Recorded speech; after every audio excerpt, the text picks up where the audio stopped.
Yeah, you gotta plug in a microphone. Hello! Welcome in, everybody. Welcome into Al, me, Mac, Mr. Mike, Liari. Thanks for earlier. Did I help? I don't even remember. I just remember bugging you while you were trying to play Hollow Knight. Hello. Thanks for later. You'll know. You'll know. Oh, okay. I see. Hi. All right, we've got about 20 minutes, then a break, and then a couple hours after that. It is. I like watching Hollow Knight. I need to get back into it at some point, but you know, gestures at everything. As soon as I left you, work sucked today, so I was very in and out. I had a few windows to pop in and annoy people, and I took advantage of that. Ooh, should I do a new playthrough or? Because you know there's going to be like some little nook or cranny that's like way out of, just all over the place. That's going to be like, oh yeah, you need this random key item that is on the opposite side of where the new area is. So, ooh, yeah, we'll see. I would like to, but geez, when am I going to find the time for that? Maybe if I just sleep less. Okay. Oh, thank you for the lizards. Here they come. Whoa, lizards. Get it. Oh, the void. Welcome in, Willow. Real quick, I'm going to try and hash out this feature for plain unlocked music. There's no way to unlock it yet, so it just kind of unlocks some randomly when the game starts. Don't worry about it. Currently it almost works, except it just plays over itself over and over again, and that's not great. So it's supposed to be when you demo a song, you stop the song. Okay, maybe that's enough. All right, so let's check it out. I might need to turn this music down. Silk Song was really good. I had a lot of fun with it. Okay, so here we go. Music.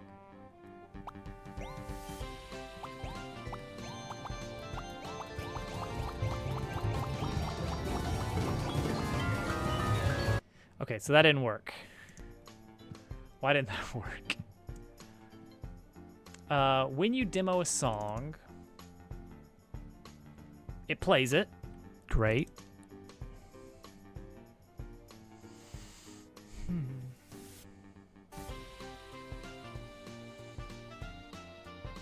I guess in demo needs to actually, yeah. Okay, hang on. That's probably it, right? Like, is this enough right here? Is that a fix? Yeah, you can see there's a problem there.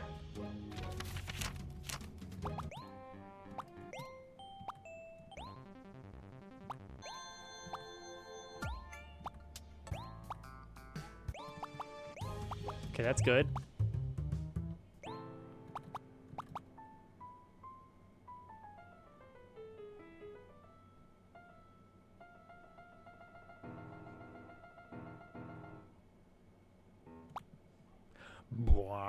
Okay, cool. Now, when I exit this, it's not going to end the demo yet. Yeah, it's just going to be awkwardly quiet forever. So that's the next phase, is we need to call end demo.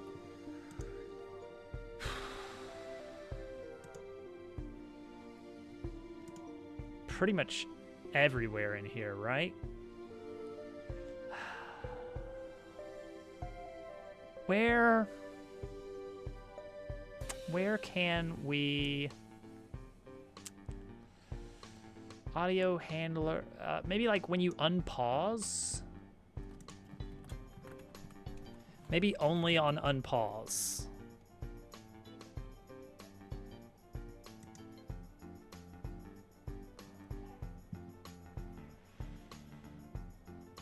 Unpause.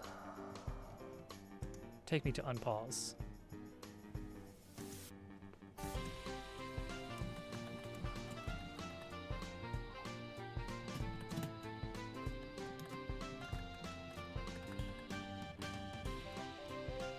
All right, let's see if that works.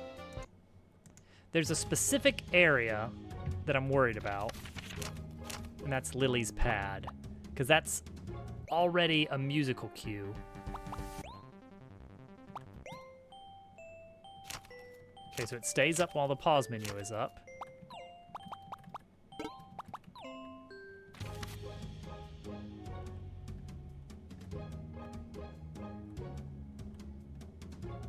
It didn't switch back to the right spot in the music, but maybe that's okay-ish. So we go to Frogtown North.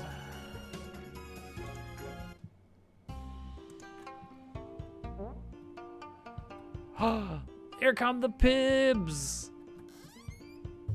Okay, so here's the spot where we're in the middle of a different song. And now I turn on...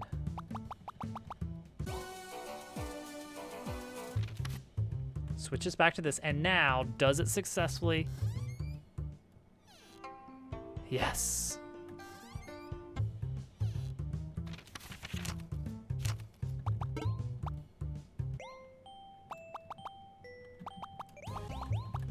What if it's already playing that song?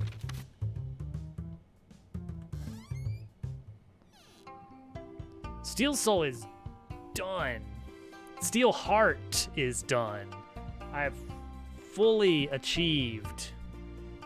So I am the Silk Song now. I haven't done Hollow Knight though. I got 112 ages ago, but not Steel Soul or Steel Heart.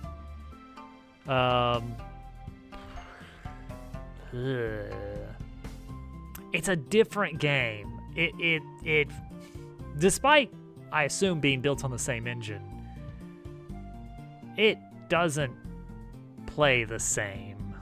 You know? And I feel like Silksong gives you so many more tools.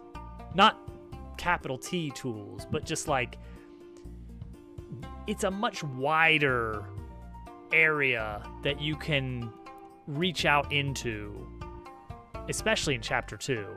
Like if you're coming up on something and you're like, that's gonna be tough, I need some extra insurance, you probably can go find what you need.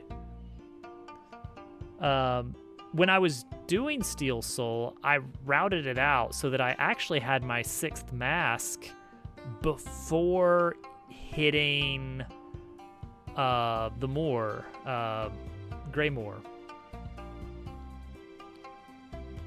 There's if you do a little bit of a cheeky skip by baiting an enemy around, you can get a 4th mask shard before you even go up through Farfield into Greymoor. And also you can get enough fleas to, of course, skip Moorwing, which I took advantage of that because like that's a scary fight when you're early in the game.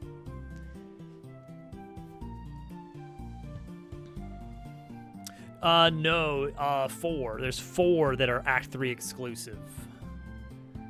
4 mask shards, 1 mask total. The exact 4 are in Brightvein, Eastern Farfields.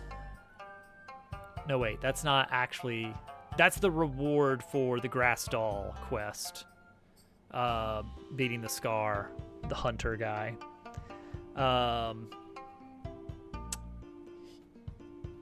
Lower left, no, there's a mask shard in lower left Mount Fay, but that one you just need double jump. And that's all you need for it. There's a one in the middle of Mount Fay that you have to get up into Brightvein to get. It's at the top of Bright Vein. That's 2 of them. 1 is the reward for killing 10 void masses, I think. And then the last one...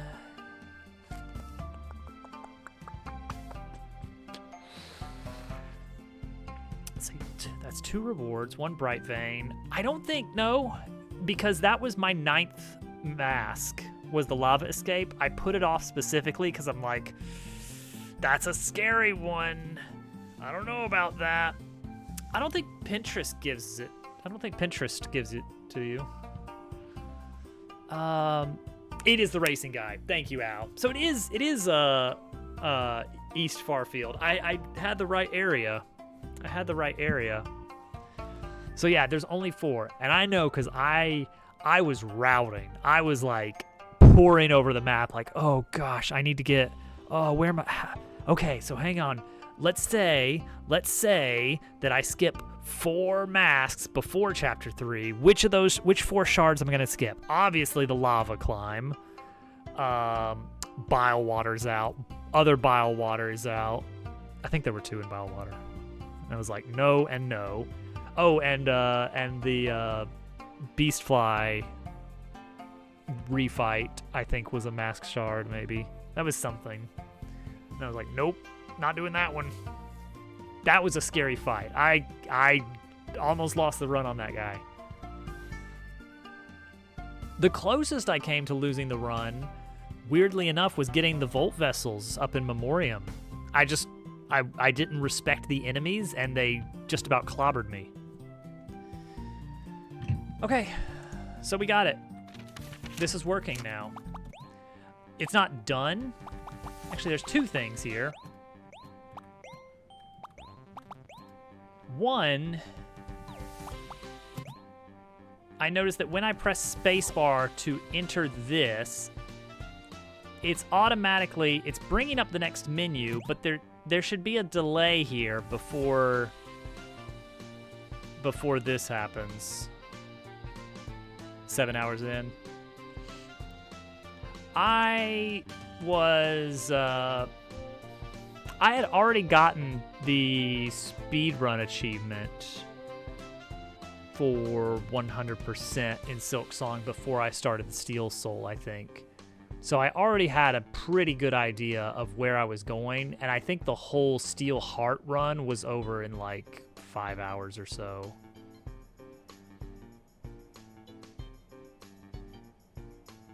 Like, it's surprising. Because it was so fresh in my mind. Because I'd played through the game. I did a second file for 100%, I think. Then I did a regular speed run. And then I think I extended that run to go all the way into 100%. Surely no, there's no way that was 5 hours, is it? I don't remember. Reading and trying to understand. Yeah. Like, I figure if I were to do it, if I were to do Steel Heart, I would probably want to do a few run-throughs just to get acquainted to the physics and also remember where everything is.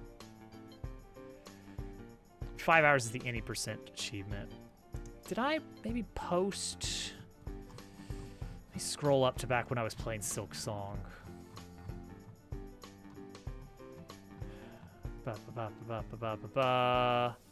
Steel Soul was done, but then that wasn't Steel Heart. Oh no, there it is. No, I don't have the time posted. So who knows? Who knows?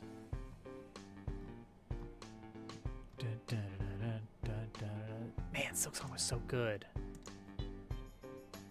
I uninstalled the game just to keep me from being like, oh, I'll just do one more run. The world may never know. So true, so true. All right, so now let's make a little change to how menus work, right? on the base menu. That could be pretty nice, just to say, like, every menu has a lock timer. Is locked. So is locked tracks like whether or not you can press any buttons on that menu. I think the easiest way to mark this, to get this to work, is to have a unlocked timer.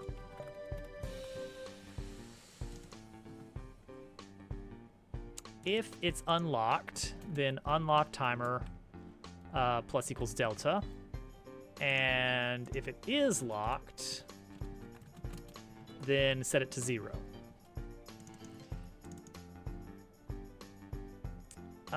And we're gonna say all of this stuff that we do, handling the inputs, we're gonna say don't handle any inputs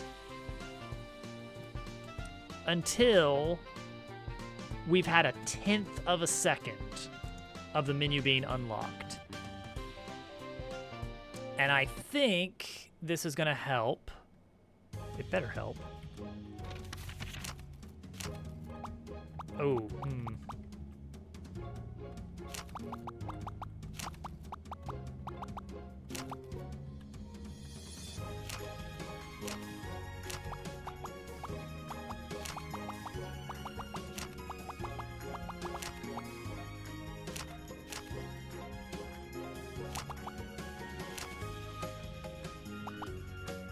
Huh.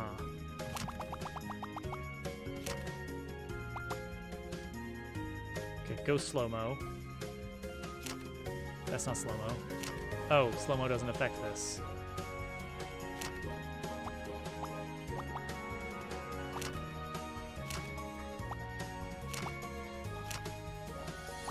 Enemy scenes. Module list. Huh.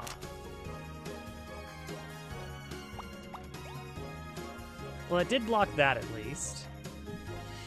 Okay, so I guess we can reduce this further to like a frame. Or just very short. I just want to intercept that initial frame where we've just unlocked it.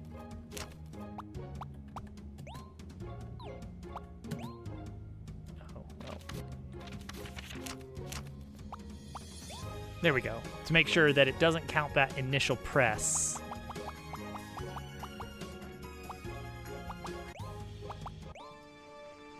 So, long-term plans for this.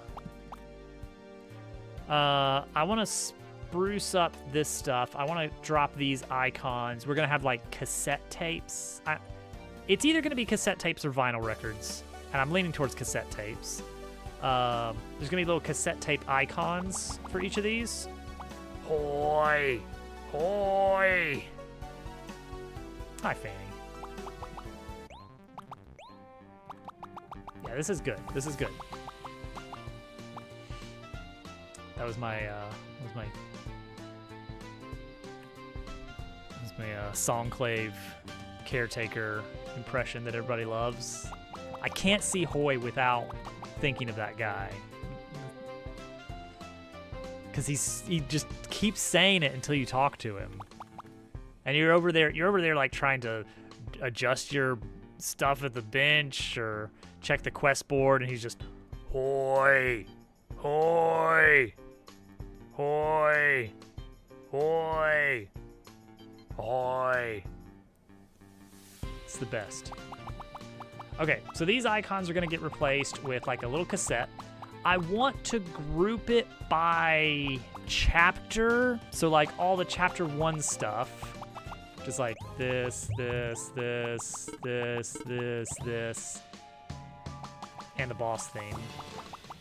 Well, maybe not the boss theme. Maybe boss themes will be their own cassette color. But like, you get what I mean. Like it'll have some kind of visual representation that it's part of a different thing.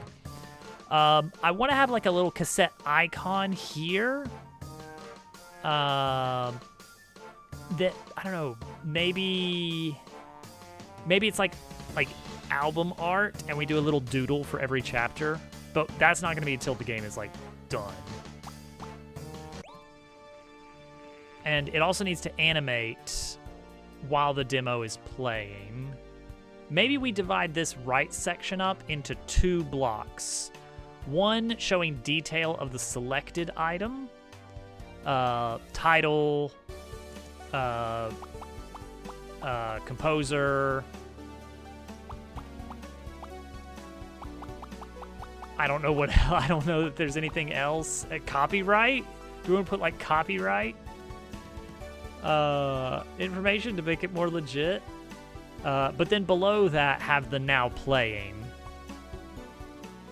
I was thinking of like lore, you know, like dip a little lore in here.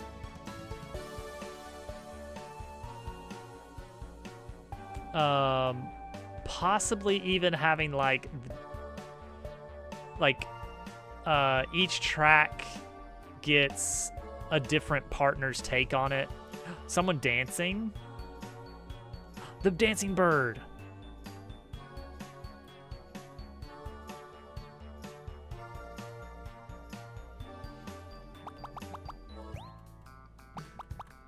Something I need to consider. Do I want to allow the music to keep playing when you unpause? Like, you want to like switch on the radio while you're exploring.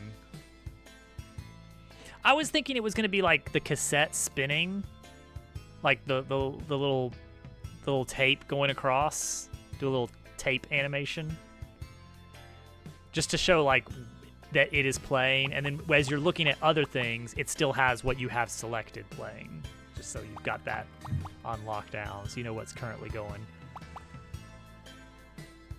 Like, what if we didn't end the demo when you unpause, and you just change the music of the area? When do we... See, that doesn't work, because some of this music doesn't repeat. Like this one. That's just like... That just goes for a bit.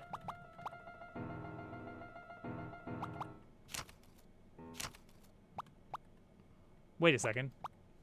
What's going on here? What was that?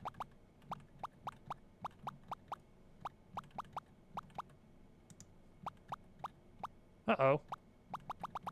Rumble strength. No, all of these are clickable. Just the sliders. The sliders should not be clickable. That's not supposed to happen. Yeah, because one of them is being managed by the actual engine I built, and one of them is being focused by the mouse. Oh, I think it might be time.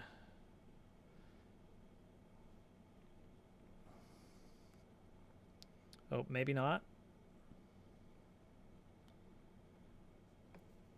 We'll see. We'll see. It did, in fact, go a little wonky. Okay, so we need to fix that. Definitely. Uh-oh. Well, that's a problem. I know why that one happened. I know why that one happened.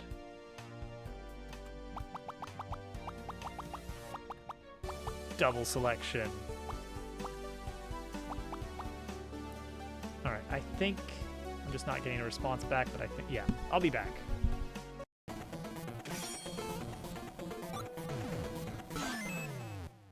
Hey look, I win.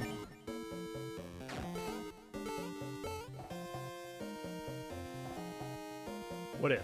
What if?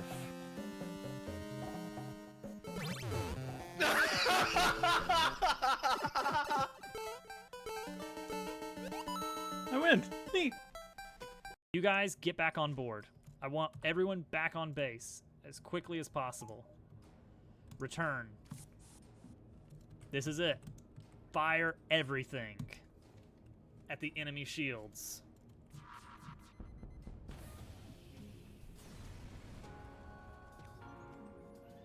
We did it! Woo!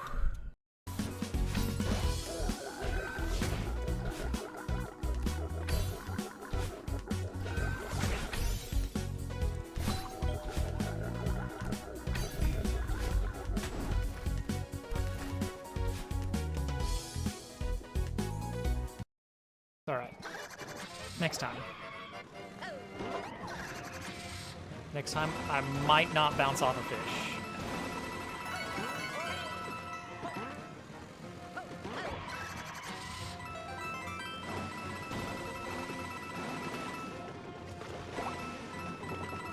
Oh, almost bounced off a fish. Don't do anything, don't do anything, don't do anything. Oh, I was not sure about that.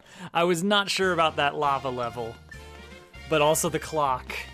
There was a lot of scary.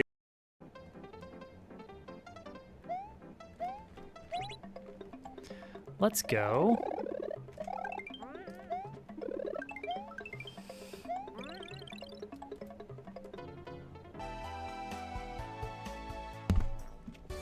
Okay. We're so back. All right, let's fix this menu issue. So the problem here. I'm loading the menu back.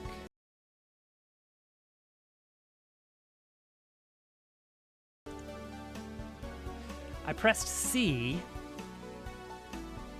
but OBS had focus, so it jumped to the first scene starting with the letter C, which was apparently channel logo, which I've never even used that scene.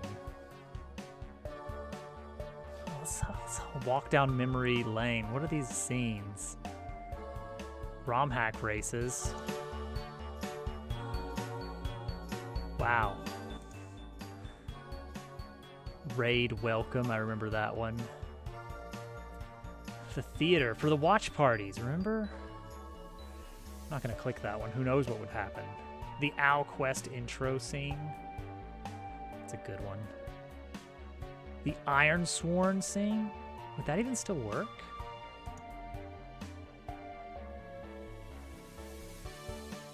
There it is. That's basically it. Just remember Dobbs Quest? I remember. The raid pop-up hasn't worked in a while. No, we're not talking about the same thing. We're definitely not talking about the same thing.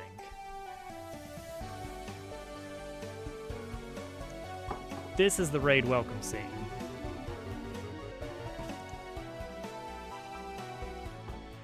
All right, so right here, what's making this menu appear?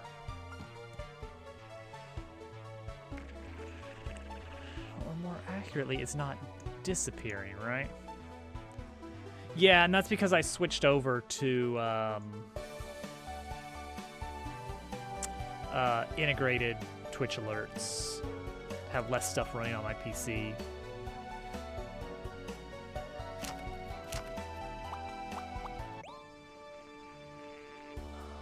Yeah, so this is still visible when I switch.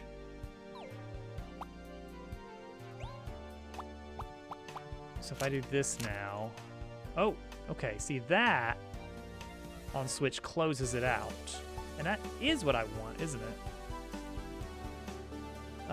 So that's got to be happening on the pause menu, I assume.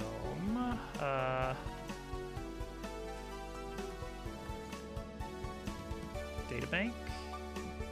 Databank menu on Switch tabs. Okay, here we go. Ah. Lock all menus. Okay, we can do that. We can do that. Let's do that. For menu.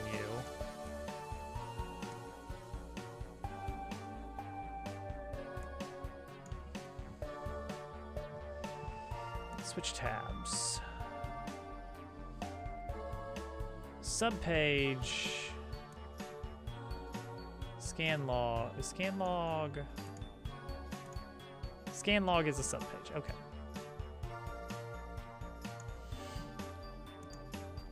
So for A in subpage list, and for A in submenu list.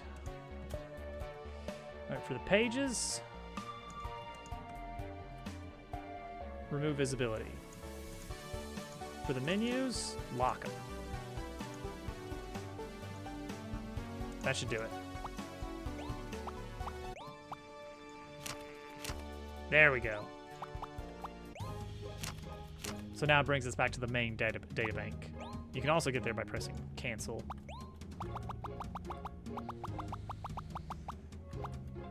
Okay. Cool. I switched to a data-driven set of data bank items, specifically because that makes it easier to keep things consistent. So now each one defines a title, you know, what shows up in the big button, what page appears, what menu appears. These have to be a little bit manually handled, but that's fine. And then whether or not the name is visible and whether or not it's enabled. So for instance, the list of modules, once you get a module, you can see that there is now an option that says modules, and you can look at it. Versus recipes, which you can see that there's a tab called recipes once you either have found one, or if you just do the quest to get the blender.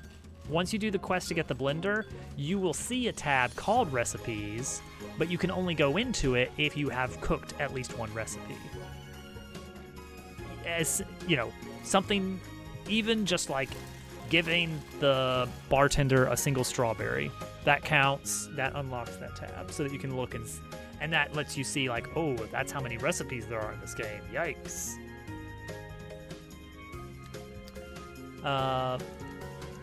Music, I don't know. We're gonna come up with a thing for that. For now, sure, go nuts. You can see it, but we're not gonna let you actually see the music unless it has been revealed. And I guess we're gonna enable it. Sure.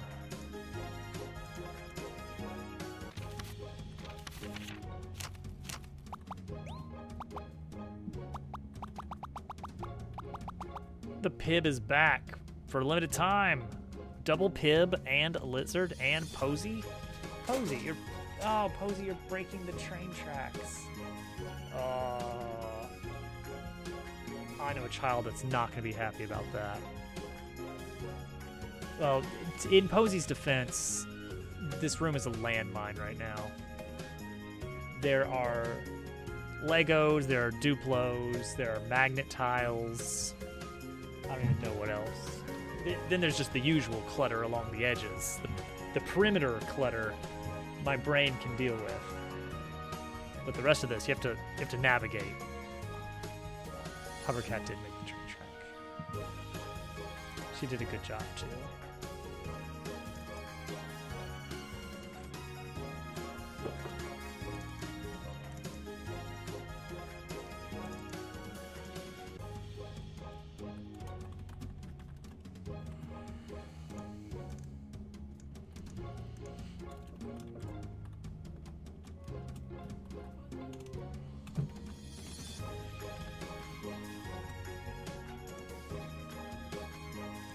The Lost Cereal of El Dorado.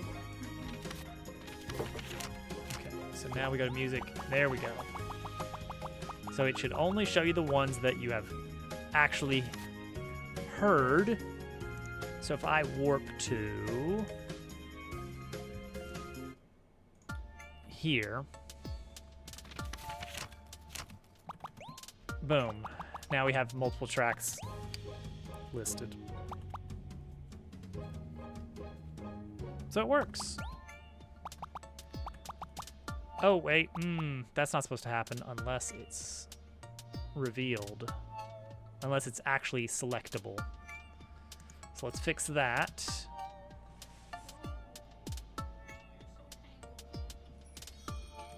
Do you need me to build the barrier? Okay.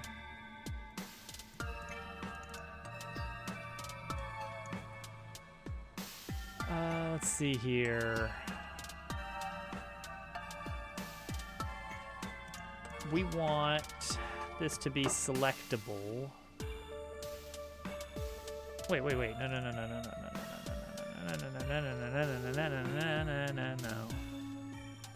Yeah, I only want to do this text stuff. It's gonna be the same as recipes of being like undiscovered. Undiscovered.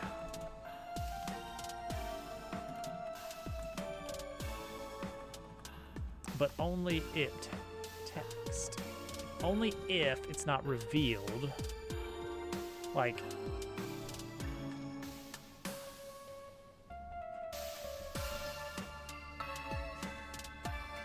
I guess as long as it's listed.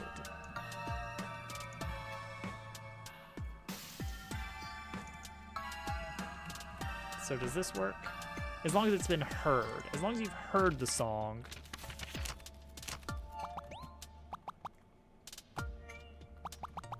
Oops.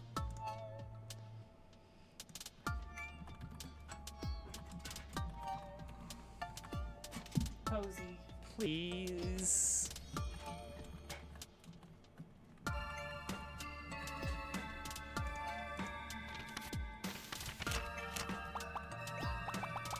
There we go.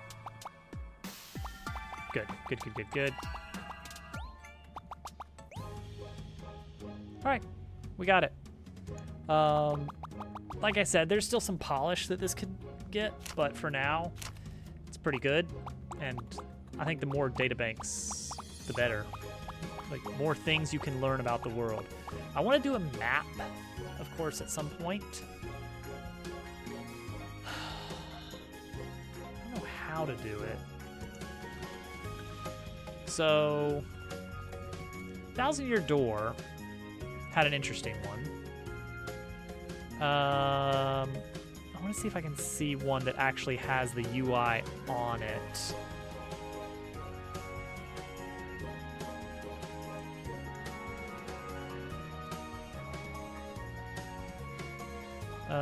But I'm not seeing one.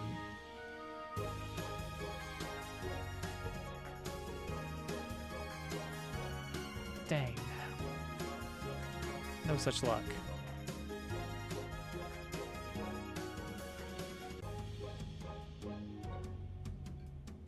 So let me see if I can.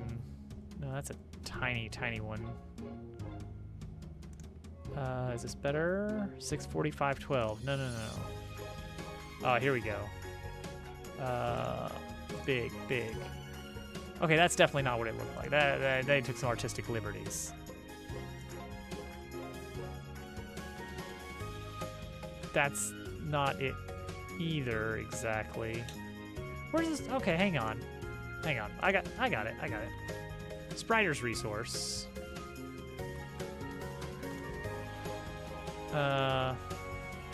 Spriter's resource. TTYD. Map. Map. World map. Here we go. The original file. That's what we want. All right. So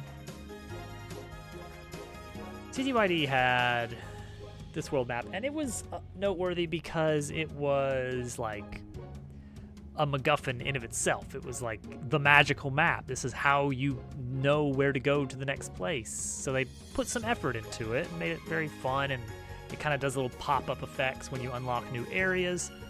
But when you're viewing it in the pause menu, it actually has little dots connecting the areas to show which areas are actually connected. And you can sort of drag around the map and like select areas, and then hovering over the different dots would reveal completion percentage for two specific, occasionally annoying to find item coupon things. The star pieces and the shine sprites. It wasn't one-to-one with a scene. For instance, you know, this room is one scene, but it is one of 5 rooms that I classify as like the tutorial zone. Here, let's get back to regular.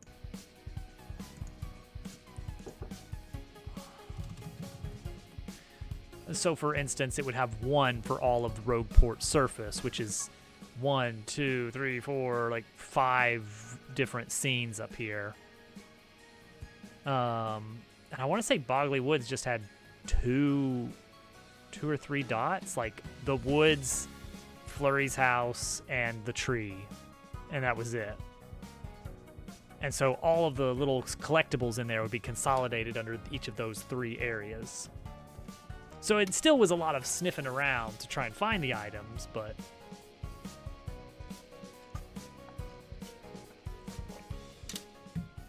Meanwhile, Bug Fables. Bug Fables had a fun one. It was not quite so animated, but it similarly had the same sort of... Oops, lost it.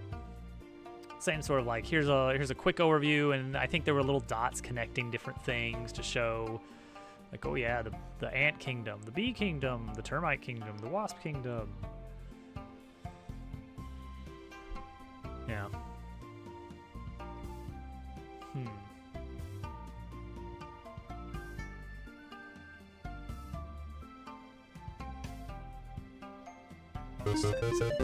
Looking around, sorry. Oh, thank you for the follow. All follows are anonymous.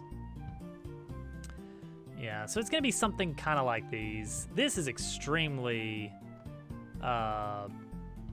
stylized. It looks cool, probably beyond my abilities, being not like a full-time artist. Not even a part-time artist. I just kind of do art as part of the game building stuff. But this is such a striking little composition here. I love it. It's very cool. But we can't really make the world map until we have all the areas laid out. And we have like the hub and 3 areas laid out. So we're not quite there. The tricky thing on a map, yeah, we need the world before we can make the world map. The tricky thing is that you tip your hand. Like, as soon as I show you this map, you're like, okay, well, I'm guessing we're going to an island at some point, and train tracks to a city. I guess we're going to go to that city, and this city over here, and this city over here. And you might start to make other assumptions as well. Like, they kind of pull a fast one in that Chapter 3 takes place at a, like, floating city that's not on the map initially. But, like, you know what I mean? You don't want to put extra details on the map, because then the players are going to be like, why didn't I get to go to that place that you showed on the map? But as soon as you put things on the map, then you're telling the player you're going to go here. So what you want to do is Fog of War, right? You probably want to do Fog of War. DLC, now we're talking. Just make it all DLC. Every chapter is its own DLC. That would be pretty hilarious. Just break the game up into like 8 pieces, charge like $2 a pop. Only play for what you need. That would be horrible. That's a horrible design.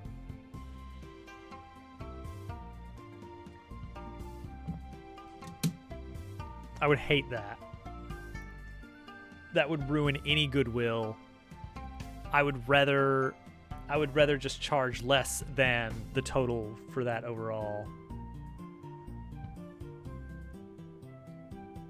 It'd be like putting quarters in the arcade machine, you know? Except it's gonna be for like a 20-hour video game. Okay, I think the idea with World Map is you want to do Fog of War, which we can do in Engine. We can just have little segments at a big graveyard and never address it. I haven't told you about the plans for the graveyard in Chapter 3 that nothing is going to happen at. I just want an eerie graveyard where there's no music. But if you go there on like a specific day during a specific time, there's just like very faint music going on. I know. It's not gonna be a big graveyard. Just a little world building. I feel like that's something I have on the list for chapter 3. I don't know if it'll make the cut or not, but it feels appropriate for a Wild West town to have a graveyard. No, nothing humorous at all. Just unsettling. It's just a graveyard. And you're like, oh gosh, what's that going to be for? And we just never address it.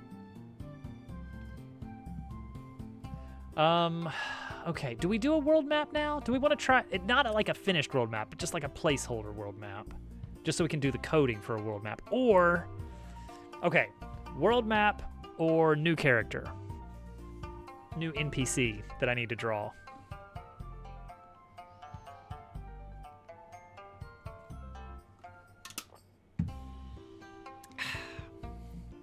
What?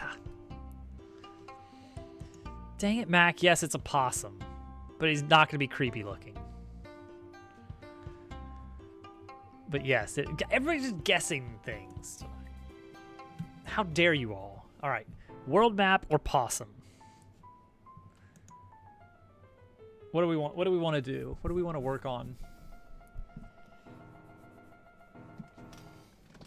Either way, we're drawing. Either way, we are drawing. So I can get ready for that.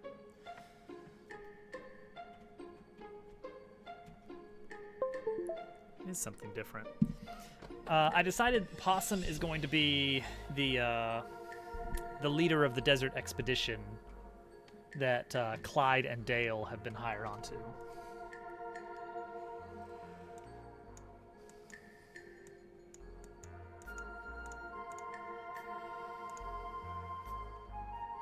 All right, I want this to be pretty easy for me to switch over for when we get the actual world map in place. I don't want to have to move around a lot of stuff.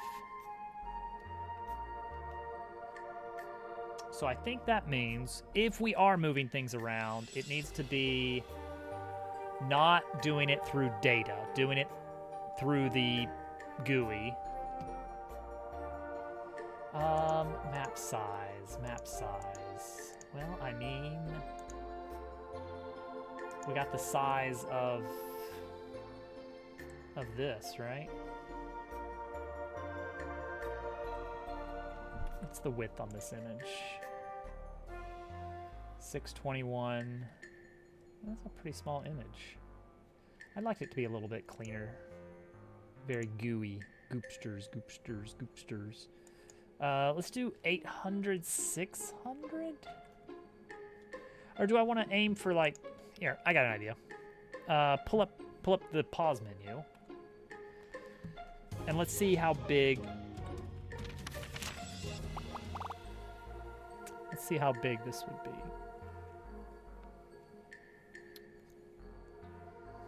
Oh, I was thinking of adding more hotkeys for quick switching to individual tabs. That would be a really nice quality of life.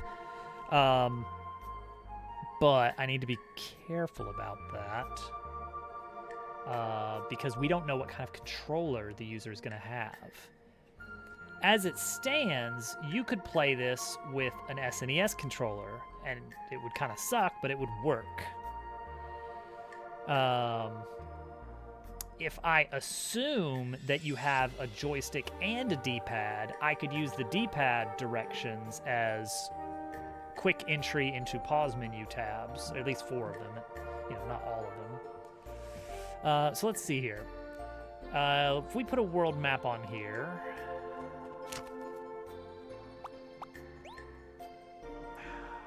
like we could fill in like a segment of this and then have details off to the side when you hover over different areas.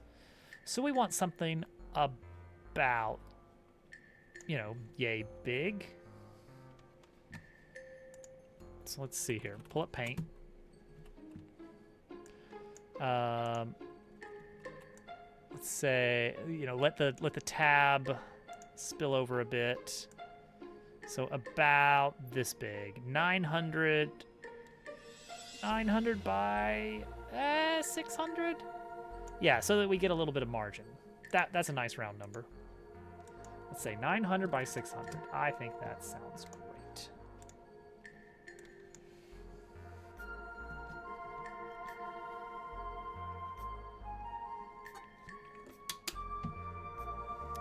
Man. I don't want to get this to be too on the nose and letting you guys know what things are actually going to look like in the world. But we'll make it at least kind of pretty nice, you know? First we get a nice sepia tone, right? Nice sepia.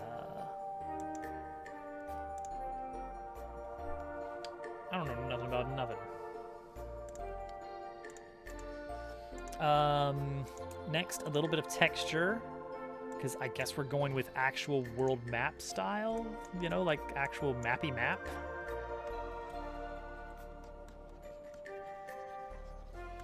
Oh, I don't know what that line is. I don't know what happened there.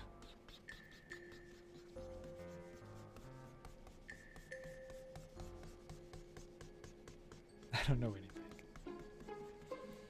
I don't know nothing.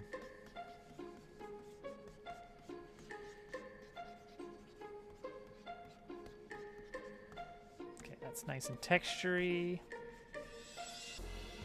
Cool, that's what I wanted. Reduce opacity. Then another one, but smaller. All right, stop that. Whatever you're just doing there.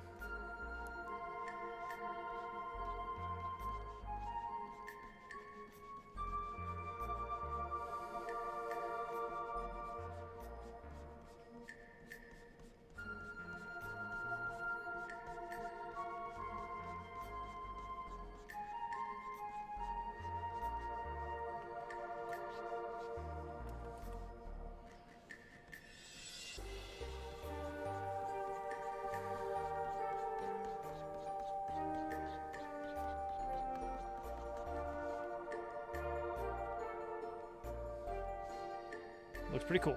Okay, cool. Put that in a group. And now actual land masses and stuff. Actually, I would like to duplicate this and reduce its opacity so that whatever we draw will get a natural tint of parchmentiness. Okay. So overall, we have kind of art style here, kind of paint. How's that? That's pretty cool.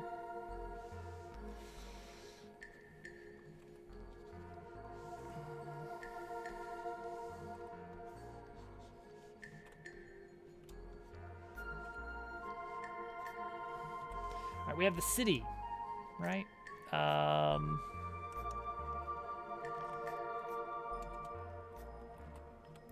Birdtown Canopy has a good view of the city from a distance. So we've got kind of that look. Oh, also hub.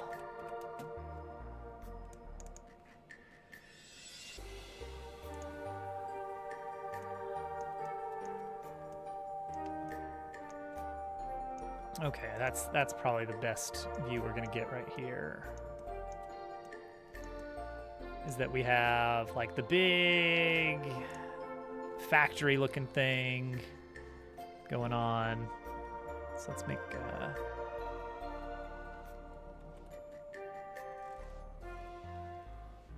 big old factory. Okay, now we can zoom in and get some detail in here.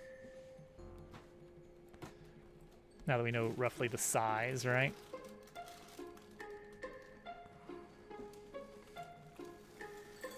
I should not be spending much time on this, but here we are.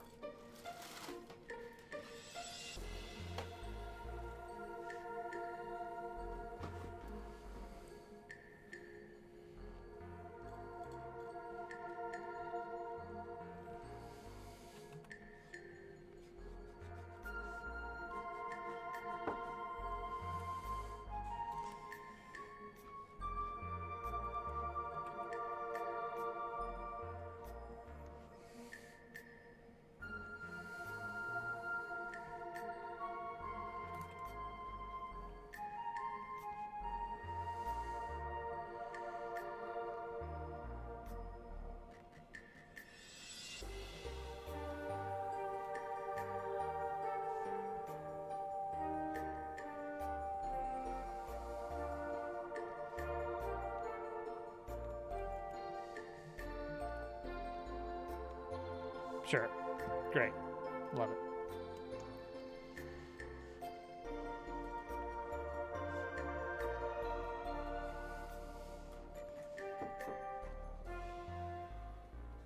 Unnecessarily detailed. Then we have two major areas over here.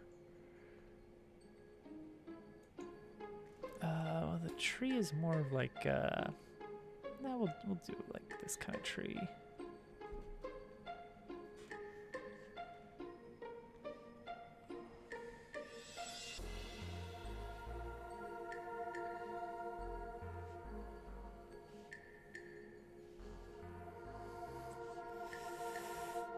We got the jungle.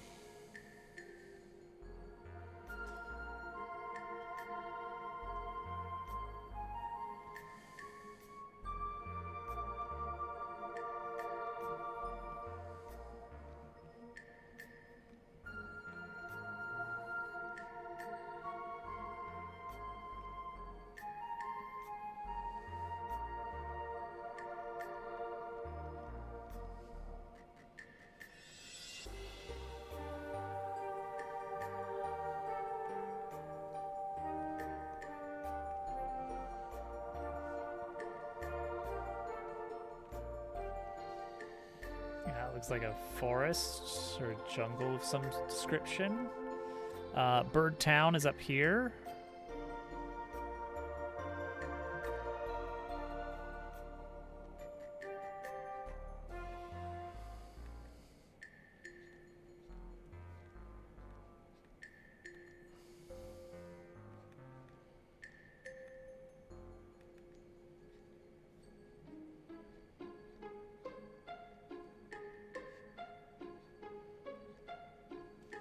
Great. Looks incredible. The power station. Chapter 2 dungeon. I never really came up with a shape for what it actually looks like. It's got a glass ceiling, though. I know that much at least. With like a dome. So let's just focus on that.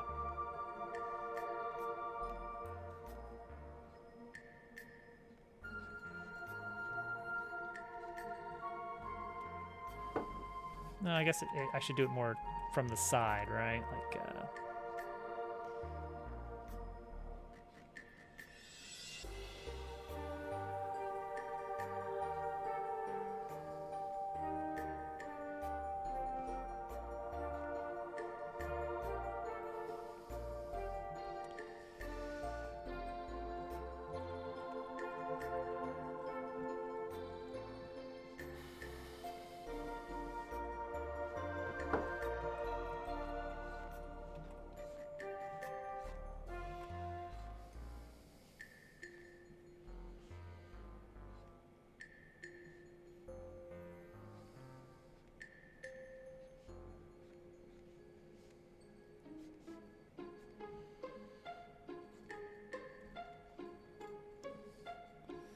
there's a river running through here and some waterfalls. Don't want to forget those.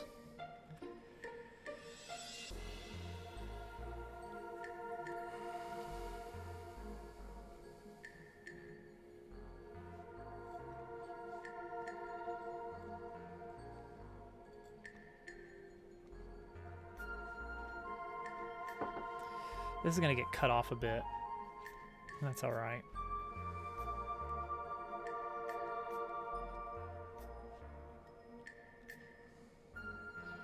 River is flowing through there somewhere. Who knows what's over here? It's a mystery. Frogtown and the Snail Fort is over here. So we need the Snail Fort.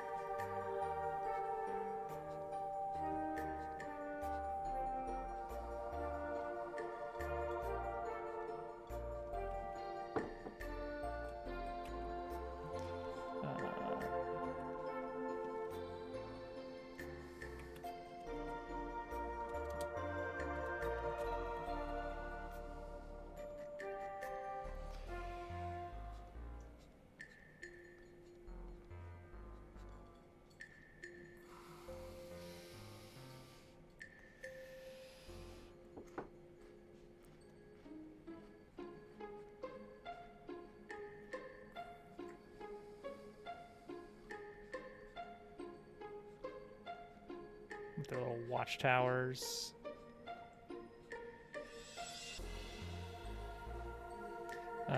Little bridge.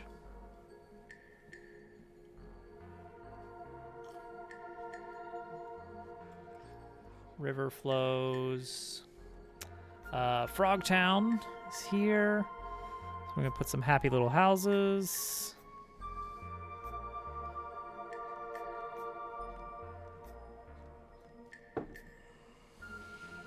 Next to the river.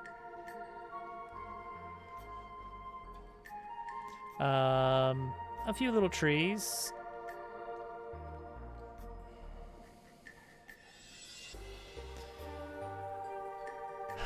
The caves need to be up here.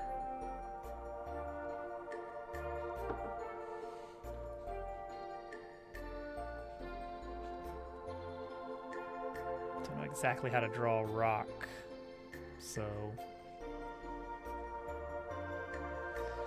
who knows?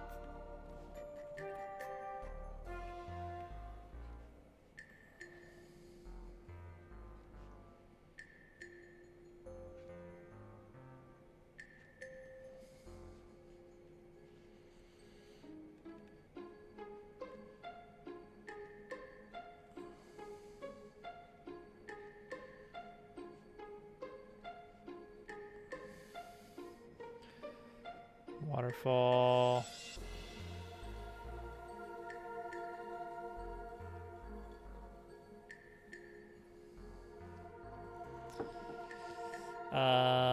More trees.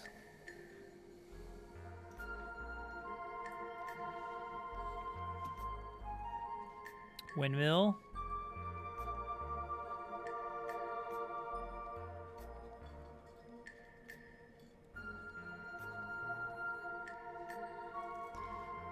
Shipping containers.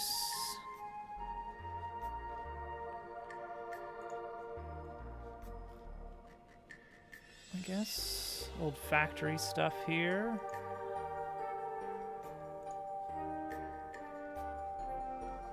Okay, there we go. There's chapter 1 and chapter 2, and they're very poorly scaled, considering I've got to somehow fit the entire game in here. But this is the idea.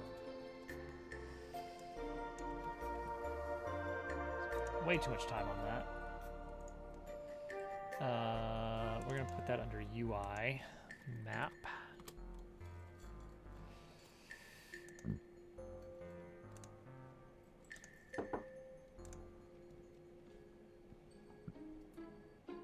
Okay, temporarily move this out of the way so we can program a little bit with that. Ah, man. That was too much tiny detail, especially for what we're doing here. Okay. Oh, and there's also going to need to be some way that we can link the map to which area you are in the world. That'll be an interesting one. That won't be too bad. All right, so databank. This will be a new scene here.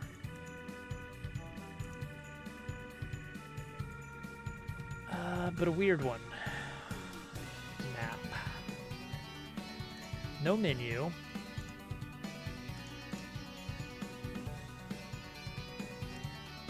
There will be some kind of data here.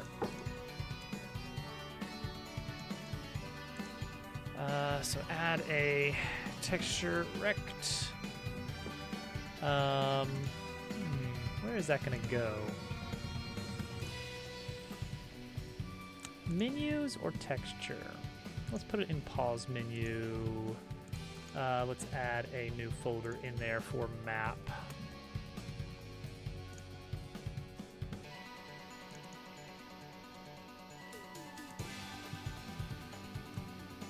We'll probably want to have some kind of little icon, special map icon textures. You know, the usual. There it is. Okay, so that does need to be a little bit more there. Additionally, we're going to do clipping. Cool. Probably would have been nicer to get a bit more of a... Nah, that's fine. Some kind of a little bit more border going on here. Probably can. No, don't bother. We can add it in post or something. All right, so there's the idea. Now that has no map scrolling, which is probably okay.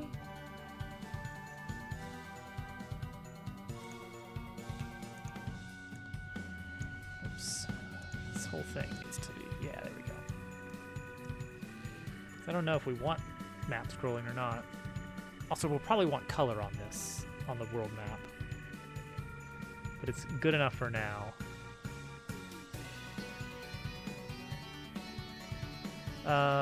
So we're gonna need a series of map icons.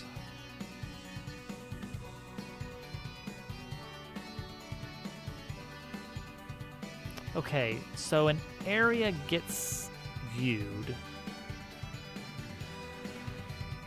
and that's what triggers being able to see it.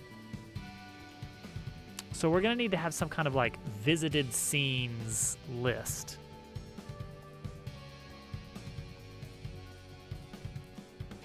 That's easy enough. Game Manager, in the same way that I keep track of which songs you have heard, and which songs you've collected. Let's have a visited scenes. And this will just be a list of the keys into the scenes, minus the entry code. So Scene Manager.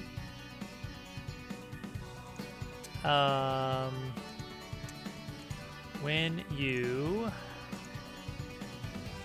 load a room, fade to new room with entry code. Entry code.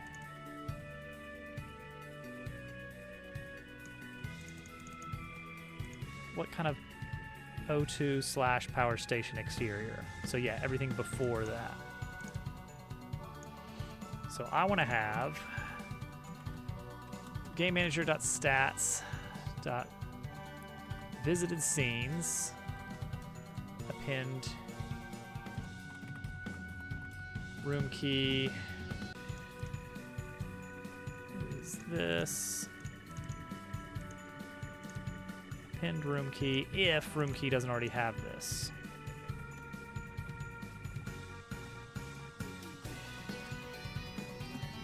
There we go. And that's going to keep track of the rooms that we visited.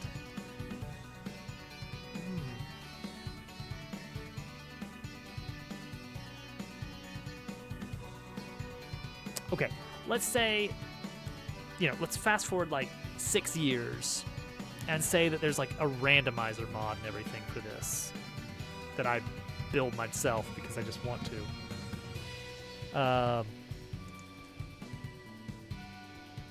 If you somehow access the tutorial zone, or let's say you access North Frogtown but not South Frogtown, or just one or the other, both of those should count for having the icon of Frogtown is here.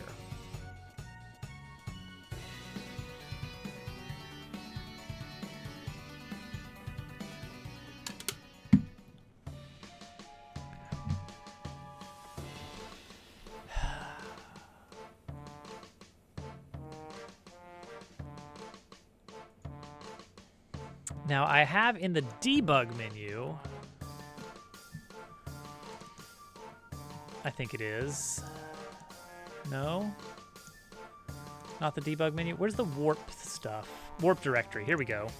Warp directory has a list of room codes organized by chapter. So I could also append to each of these room codes. Each one gets its own map key indicating where it belongs on the map, so that when you are in that room, that is what it shows as your current location on the map. That's doable. That's doable.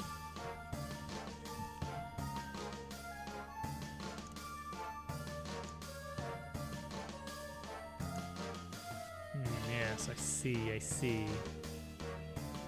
The prologue ones are not. Yeah, so yeah, these are already objects, dictionaries. So it would not be hard at all to add a little bit to that that says, well, this is part of category whatever.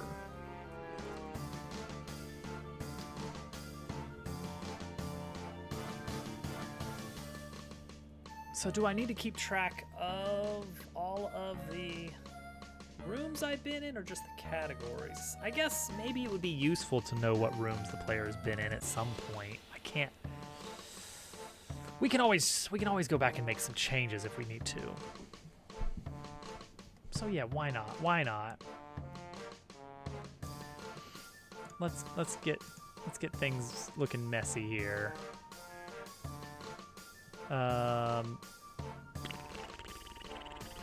There's a way to do this with regular expression, but we're not going to.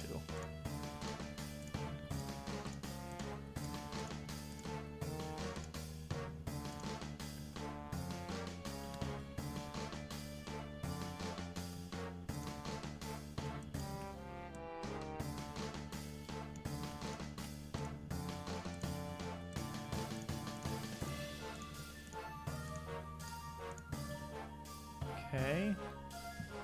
And now we need to copy these keys over.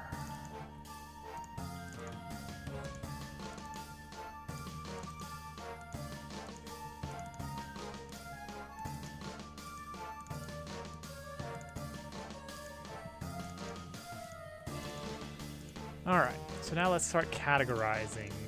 I would love to see how Frogtown. I'd love to see how TTYD's world map interface works. Is there any good? Like, there's no way that. Yeah, this is just a bunch of. Oh gosh, jeez, that scared me. Cork, give me a heart attack. Walk. Yeah, I sure hope he does. Hi, Cork. Welcome in. How is Crash Team Racing? It's like the last thing I would have thought that you were playing. Is that? Welcome in, everyone, from Cork's channel. I'm Dobbs. I make video games. Sorry. We're making a world map. Well, not like a final one. I've got a placeholder map, and now we're going to kind of write some code around it, and then later it can be used for real stuff, I guess, or something. There it is. Chapter 1 zone, Chapter 2 zone, 3's over here. 4 is going to be up here. 5 and 6 could wind up getting swapped around. One of them is definitely going to be down here, and I guess the other one's going to have to go up here. There we go. All solved. Hope your stream as well, Quark. Oh, he's too slow. He's too slow. I guess these things happen.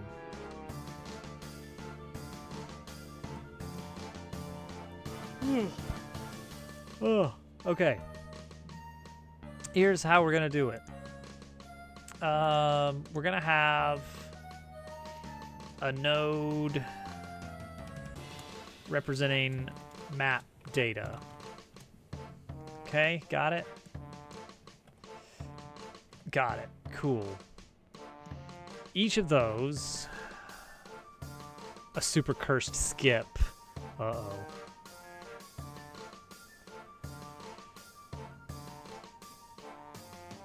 That does sound particularly cursed. Man, I feel like it does, doesn't it? No, check it out. It totally does. That's not just me being bad at drawing the map. It actually does kind of look like a Furby. Just a really weirdly proportioned Furby.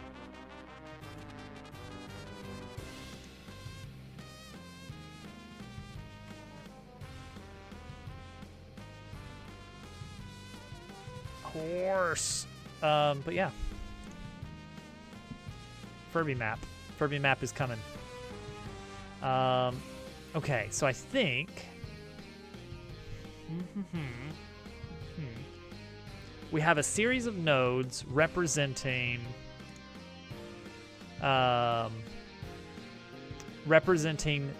areas. So let's do that here. We're gonna call this map area node. A map area node will consist of a little bit of art, sprite 2D. Circle? Circle is fine.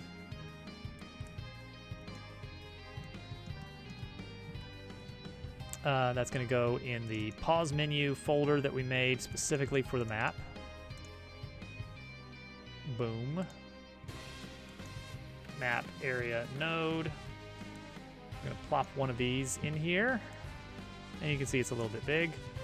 We're gonna adjust that a bit. We'll adjust that just a smidgen. Is that about right? A little smaller, let's do a nice even 0.3, and then also we're gonna duplicate this node, nest it, and we're gonna do this. Oh, everybody's favorite.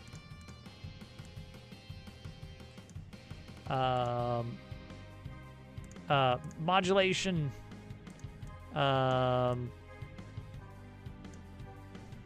That and that. Boom. Map node. And the color is not quite there, is it?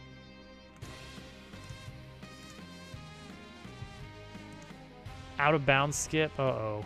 Already good start. It really feels like that's just how a lot of racing speedruns go, huh?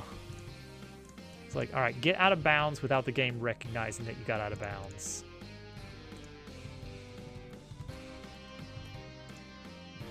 And then this color, I guess we mostly want it to be like this. Oops. Cancel. Edible children. I've never used load as placeholder. Is that useful? What would I use that for? Okay, so something like that to indicate like, hey, that's a place. That's a place that exists. Map area node needs a script also where we indicate the category name as well as a list of linked nodes.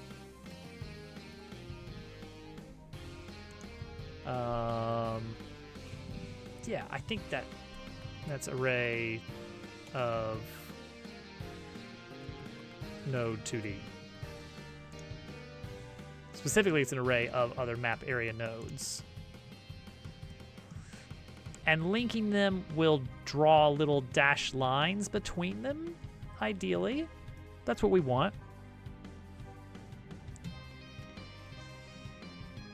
Continuous progress instead of checkpoints.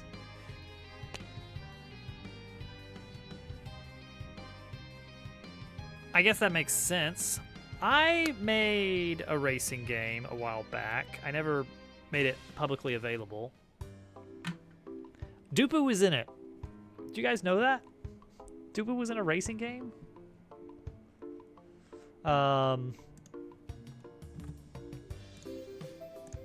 It was a project for learning 3D stuff in Godot. And you know what? It worked out all right. You want to play this racing game? I bet you do. Unfortunately, it is not possible to play it for anyone except for me.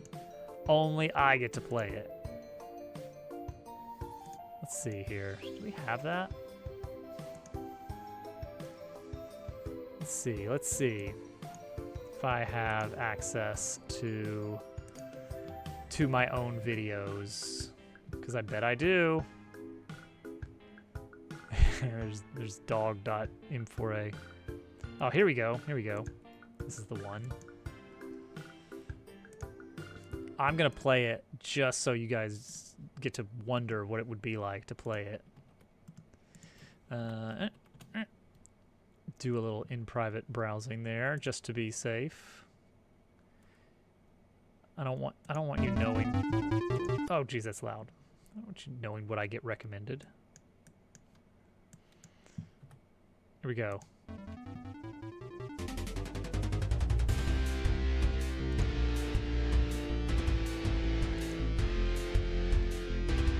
This was also me learning Blender for the first time, and that shows. There he is! There he is! Mom, get the camera!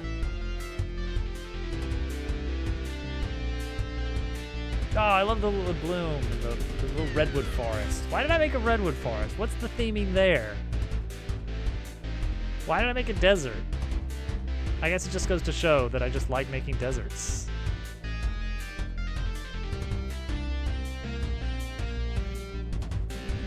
We had the traditional Dava World style area. We had the Hovercat kitchen level. There were only four maps. Dupu in a teacup.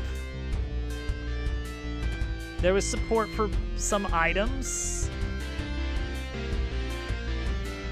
Maybe that's it. I love this scene of Turtle being followed by 12 GQs. There was even a very rudimentary AI for the bots. I thought it was actually pretty clever. The idea was I would do a lap in the race. And it would record my position as I progressed through the track. And then I would export those locations as data for the bots to follow. What they would do is it would create a spherical zone around each of those points. And as soon as it entered the most forward of those points, whichever the most forward of those points it was in at the time, it would steer to make sure it was heading towards the point that comes after that. And unfortunately, the effect is that they're very centered on that. There's no smoothing, so they're just like... and they'd bunch up a lot, but it was fine. It worked out all right. Yeah, that was the idea. It was just kind of like going towards the next target, and it was good enough. Like all those captured footage things, no one was playing. Well, on a few of them I was playing, but for the most part, yeah, it was fun. Yeah, we had the dabble level. Hovercat Kitchen was a level. Redwood Forest by a cliffside drive and a lighthouse for some reason. I don't know what I was going. I was like, I don't know, redwood trees. I need to learn geometry nodes in Blender, so we're making redwood trees.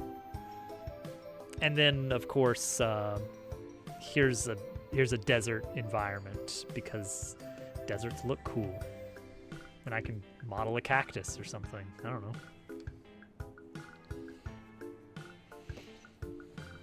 I modeled a Dupu, modeled Germ Dove and GQ and a turtle and an owl. Official owl art. Can't find that anywhere else.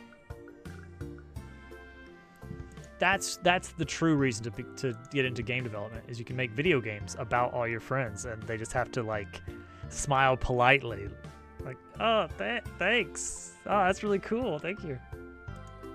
All right.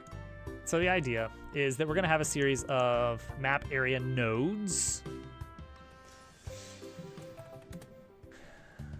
I'm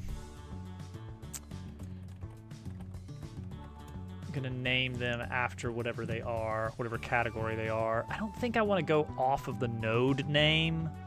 I think having it, even though that does feel like repeated data with the category name being an exported variable, we're just gonna roll with it though.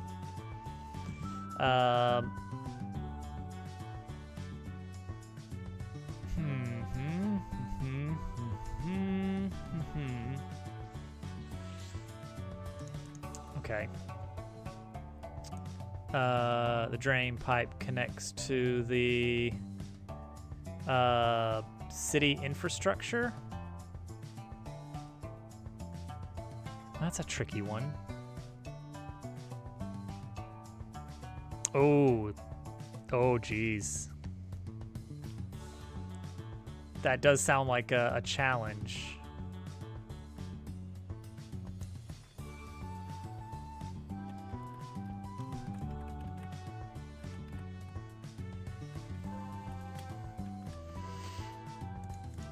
Okay, so we're gonna say that infrastructure is linked to drain pipe. We're not gonna say that we have to two-way it. It's gonna automatically link those if they're not already both going both ways. You decided to make a, oh yeah, see, that's where it gets tricky, isn't it? Very few games have I bothered making anything beyond very simple behavior for enemies. Like systems where you feel like it's the type of game where it's like a versus game, and I'm basically programming something to play the game against you, such as a racing game. Like that technically the computer players in Dabblecart had access to the same controls the player does. Steer left, steer right, go forward. And they got stuck a lot, but it was fine. It was fun. What is this first area out here called? Road 1. I don't know. This is Industrial Road. You know what? That's a good strategy. That's what I would do. What is this old this Industrial Road? I've been calling it Industrial Road, but that doesn't sound good. It's like an old construction site. Let's just call it construction site. Oh, they never missed. Well, there you go. And then construction site is going to be linked to infrastructure because that's how you get there. Okay, what do we want to proceed with? I want to do movement on the map, like showing, like you press a direction to like select the next dot so that you can view details about the area. And we'll probably do that by sort of projecting your input vector from the node you're on and find the closest linked node to that. But also it has to be within 60 degrees. So not only is it the closest, but it has to be, well, no, we could just calculate the angle of each one, right? And then see which one is the closest overall. And then we have to do like, yeah, what if you're at 359 degrees? Well, technically it's only 1 degree away. We'll figure that part out. Let's start with drawing connections. Let's draw some connections between points on the map. I'm worried at some point we are going to want to have the map bigger than the area and it kind of slides along behind here, in which case we actually want to parent this to texture rect so that texture rect can sort of move around as we highlight different areas up to certain boundaries. So let's just think ahead there. Okay, that seems fine. Yeah. I think we want to build our own map handler here. And the data bank that runs the map will do its own setup.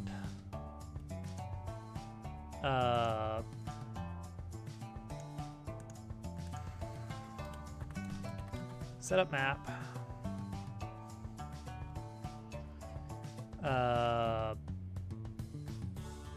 It's gonna do its own. It doesn't have to do any setup, does it? It's fine. Don't worry about it. It's gonna run its own processing though. How does that work? Because it should only do that if the map is selected. How do we determine that? If map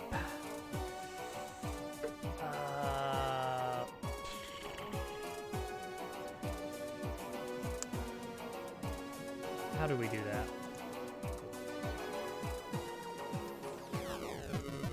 If map is visible. There we go.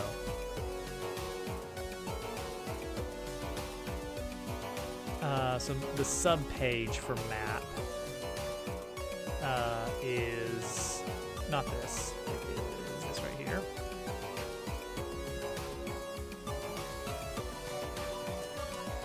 So map page. In our data for the pages. Save that.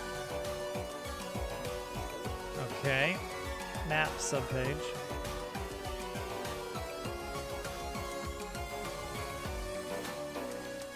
All these cases where I do something with submenu, I mean to make sure if not menu, continue. That's what they say.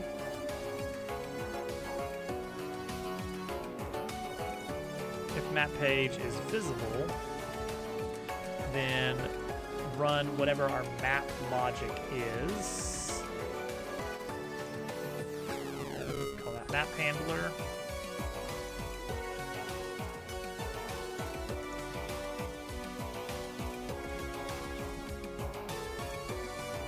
Such a power nerd. Dupu! You just missed you. Look, Tomar, it's you. Run map logic. Poo-poo?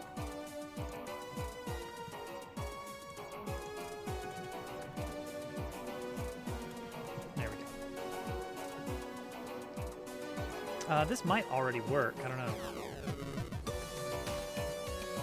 We go back to databank and we say that map is now always available.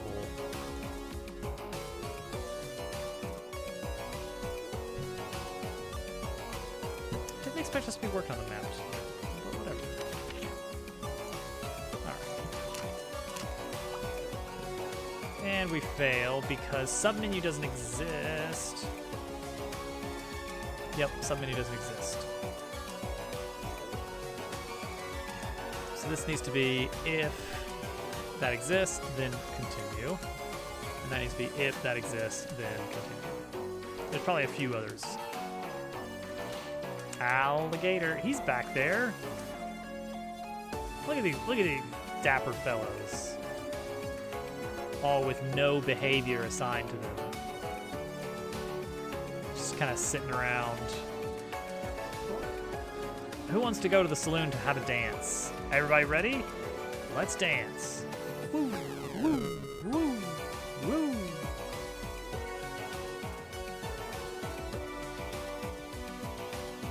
They're line dancing, you see.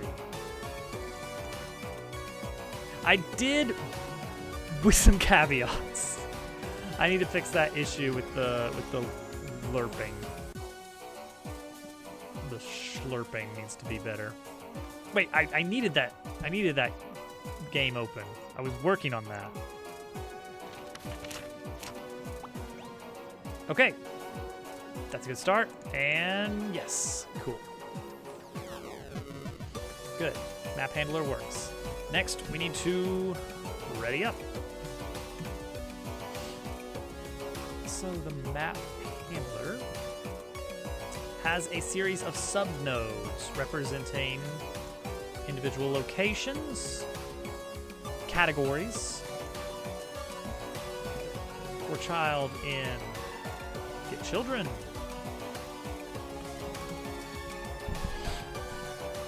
We are going to say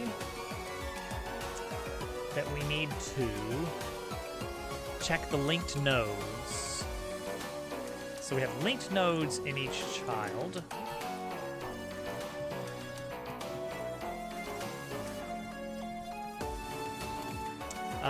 And then we need to say for link in links. So that is jumping over to a different one of these children. So we'll say linked child. If linked child does not have linked child dot linked nodes does not have the child itself, then we need to add it. And then we need to do another pass to create the little dashed lines, but only once for each. And that's doable. That's super doable.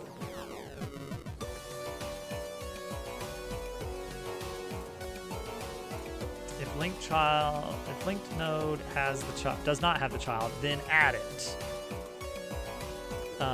Linked child dot linked nodes append child. Okay, so now all the links are two ways. We've just done that. Next up, we need to draw the dashed lines. Make a path? Make a path 2D and then sprinkle in some path follows at that seems dumb. That's obviously not it. The thing is, it's a secret thing. It's not that secret. It was a dumb gag that somebody made me do while we were doing the Silk Song playthrough. And it makes sense to pretty much no one.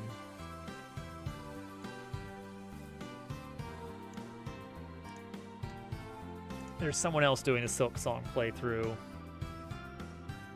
Adidas. That is her avatar superimposed over Hornet doing a little slippy dance. I mean, making a suggestion that's so dumb.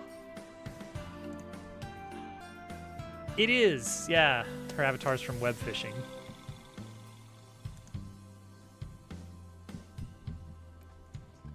And so I took the Hornet dancing gif, which was originally in the background while I was playing Silk Song, and I split it open and pasted her avatar face onto every frame of the gif and resaved it.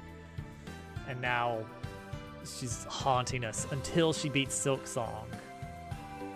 And if she doesn't notice it by then, I'm going to reveal it to her after she beats Silk Song. Once it's too late for her to get any use out of it on her own channel. I actually made her add the Hornet dancing gif at 1% opacity to her stream, and that was so dumb. Because every time she would change into a new area, the screen would fade to black, and there'd just be a brief moment where that's all you could see, just lingering in the darkness. Perfect. All right. While we're doing this, let's have let's build a variable called connections. And for each link, if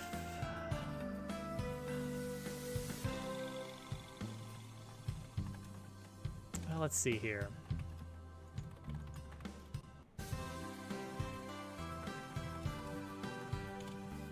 Connection exists equals connections filter that doesn't work. I need a two. Is it gonna be an array of arrays rather than a dictionary? I think that'd be fine. Sure, A0 A0 equals child and A1 equals links or linked child, or the opposite. So that way we're finding just one way or the other. Either one is fine. And instead of filter, do .any. All right, so if not connection exists, then append child, link child. There we go. Okay, so we now have an array called connections, which is once per two-directional link. Path? Really? Is that really how you want to do it? That's a way to do it.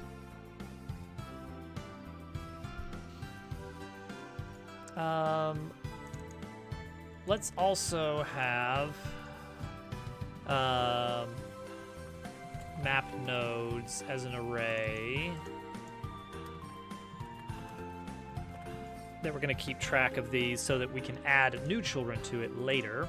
So after that's done, for connection in connections, we're going to start adding new nodes.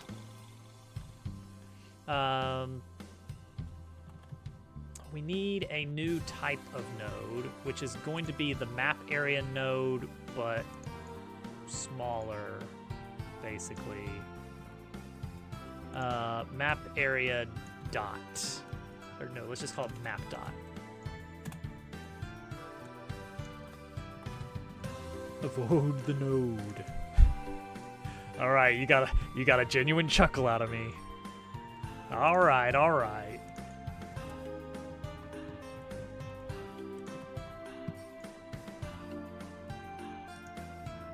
He did it, ladies and gentlemen. There we go. That's gonna be our dot.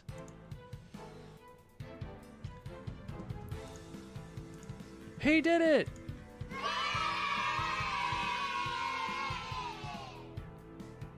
Good job.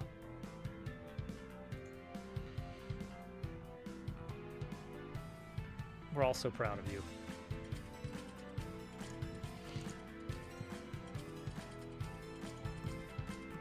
Ah, alligator jump scare. Get him out of here. So like, count how far it is. Split it into whatever the closest is based on the distance. And then just chop it up. And then put that many dots in between. Right? Right. Easy. Map dot. Bring it in here. So a connection is a connection between two nodes. Let's say, let's have this. Let's have target dot distance. So we're gonna get as close as we can, either going over or not quite to whatever we happen to code first. It doesn't matter. Target dot distance, 30 pixels. What does that look like? What is 30 pixels?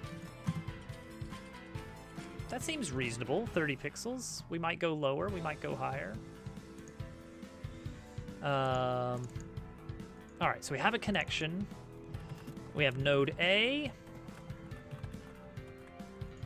and node B that we are connecting. The distance between them is node A dot position dot distance to node B dot position. Did somebody say 30 pickles? Not now, 30 Pickle Pete. Oh man. Go hang out with Diagonal Dave and all your other alliterative friends.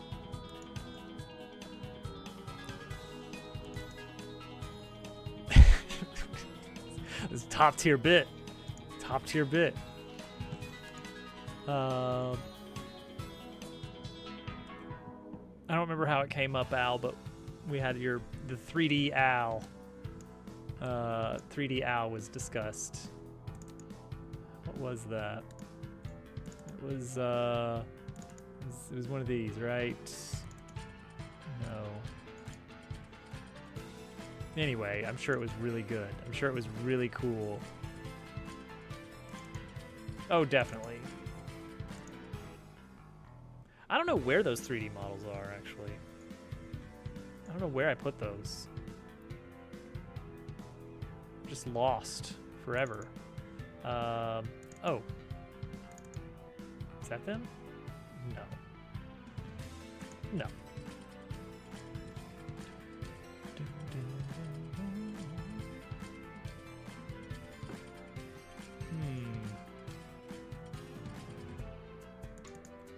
Track scenes, hilarious.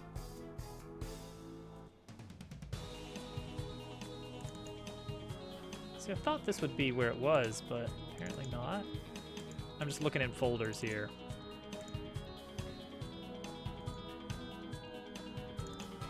Scripts. It's not in models. Physical materials. Prefabs. Why did I call it prefabs? But that's it. That's where he is. Oh. There he is. It's him. It's him. It's everyone's favorite friendly racer in Dabble Cart. Who else did we have? Was this the same Dupu that was used in the...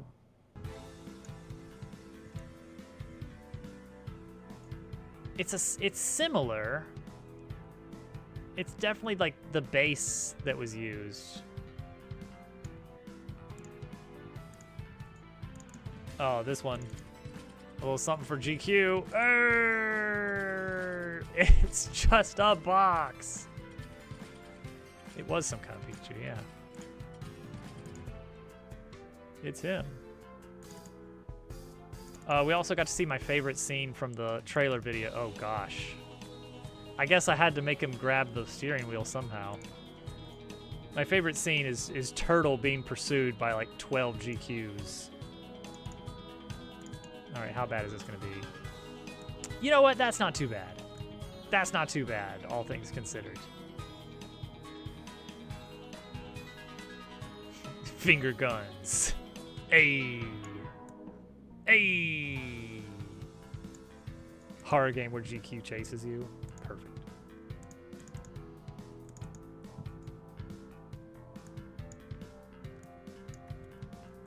Dabble 64 is real. Anyway, there we go. No legs and I must yelp. Hey. All right, num connections. We're gonna take the total distance. We're gonna divide it by our target dot distance, and that's gonna give us something close. We're gonna floor it. Floor it. And then we're gonna loop over that for I in range num connections. Except we're gonna start at 1, right? Yeah, because if there's like, if we decide that it's 90 units away, then we want one at 30 and one at 60. So we take that 90, we divide it by 3, we get 3. We only need this starting with the second. So yeah, so that's the idea there. The position is going to be a vector 2.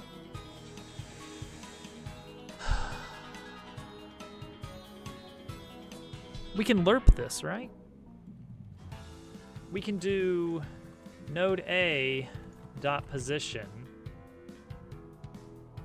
Actually, you know what? Instead of doing node A, let's do position A and position B, because we don't actually need the actual nodes anywhere. Just the positions. Position A dot lerp. Is that how vectors work? Is that how vectors work?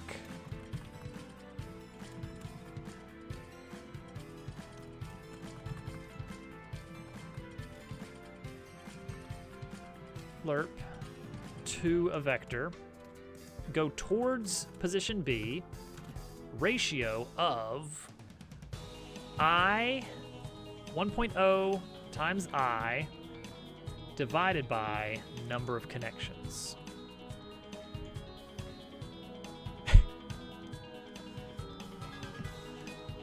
I'm not sure if I can put any more cats in the game. That's the tricky thing. I feel like every time that we have a partner, they need to be the only one of that partner, unless it's plot relevant for some reason for there to be a lot of them. And there will be for one partner, and it is relevant because there's a dumb joke that I'm gonna make.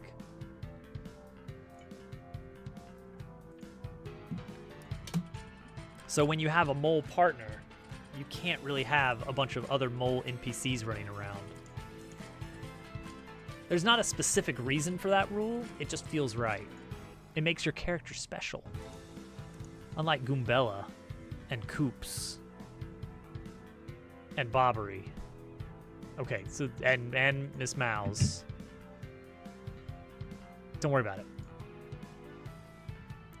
All right, we're gonna make our new map dot equals map dot dot instantiate. We're gonna say map dot, we're gonna add child map dot, and then we're going to say map dot dot position equals pause, and that should be it. We're gonna try it. Cross your fingers. I want to see some map dots. I see some map dots. I don't see any map dots here, probably because they're too close. That's good. That's good. Okay, so I think I need the dots to be smaller. And maybe also... Oops, I left test up. And maybe also... Let's get a little bit of this here. Ah, no, no, please.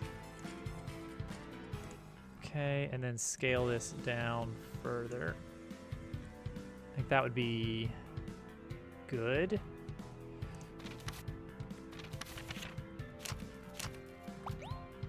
Okay, that didn't actually reload. Also, I think we want, instead of 30, let's go 25, now that we've made it smaller. Okay, the vision, the vision.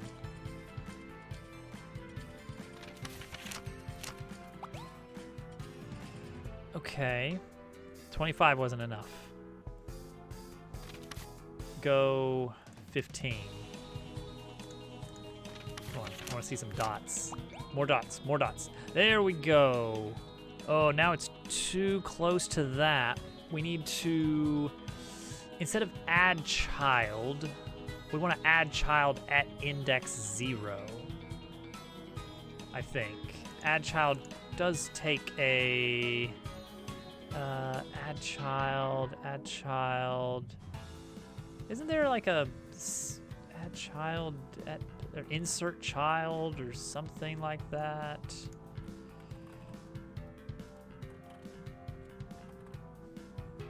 Add child.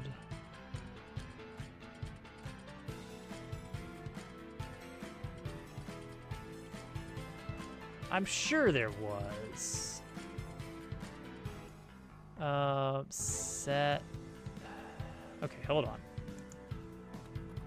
Godot, add child at index. Add child below node? That doesn't sound like a thing that exists.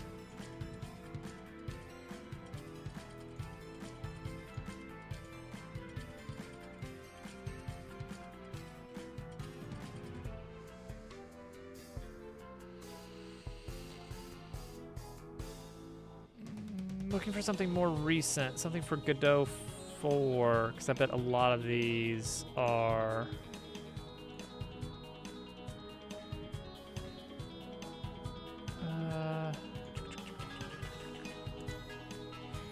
Move child. Ah, that's it. That's it. Okay. Okay. Okay. I mean, it might be easier just to change the end. No, it's fine. Let's just move child. Move child to 0 every time we make one of these. Every time we make one.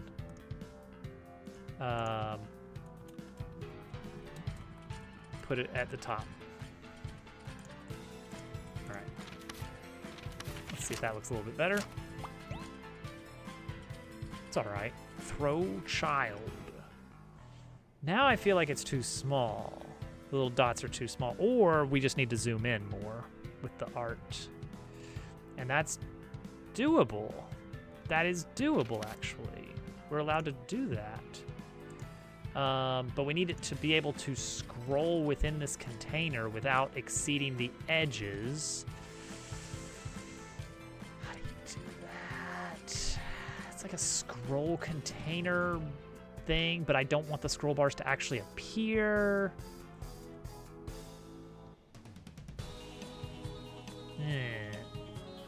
I do. Do I still have that emote? I do.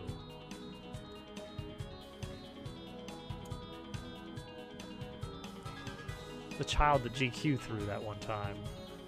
You know, everyone remembers that.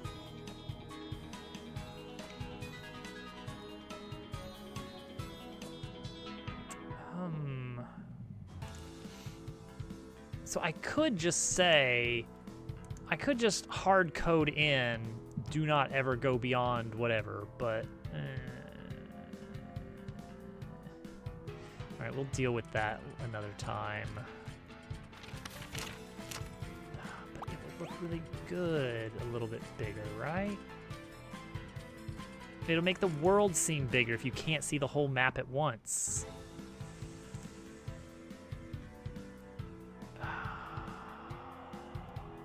So we'd have to scale this up.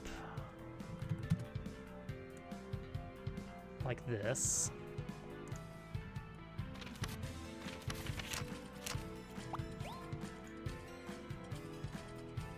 These little dots are all over the place now.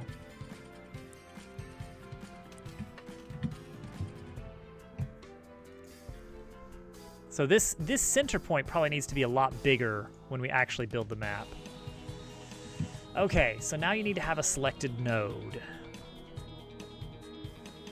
And this is where we have to know where in the world we are. And that part's gonna come later for us to know which map position we're actually at. Current node equals null. It's a node 2D.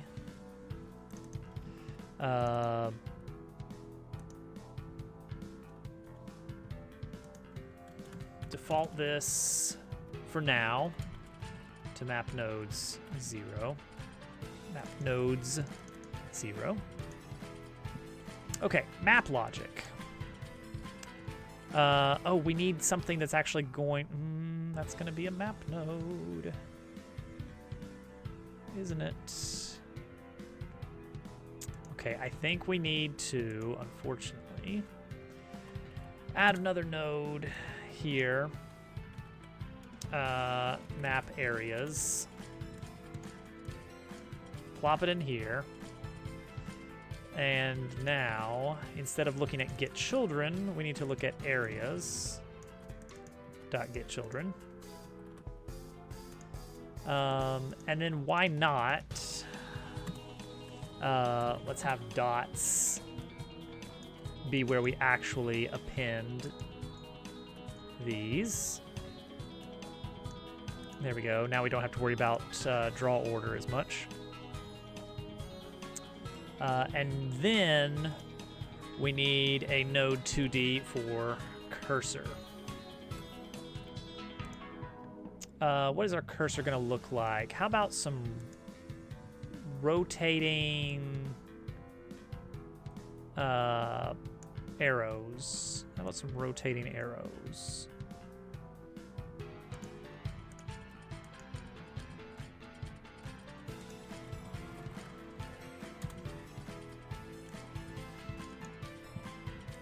Everybody loves rotating arrows. Little triangles. Little triangle dealies.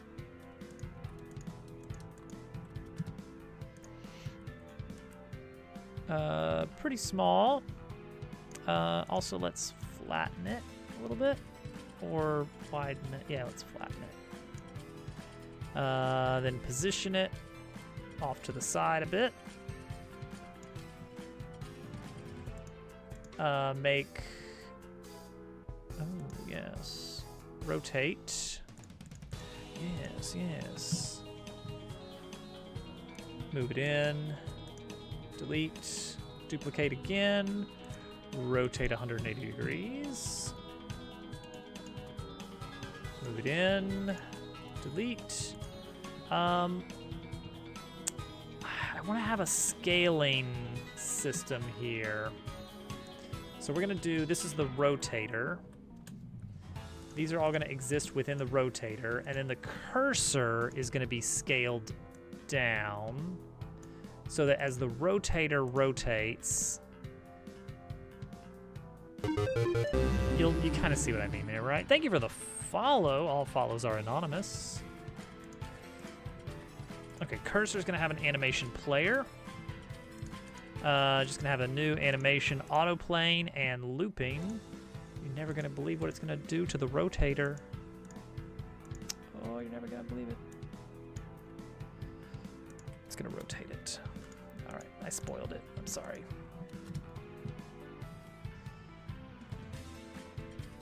Okay, done. Cursor needs to be in the script. All right, cursor is always going to lerp towards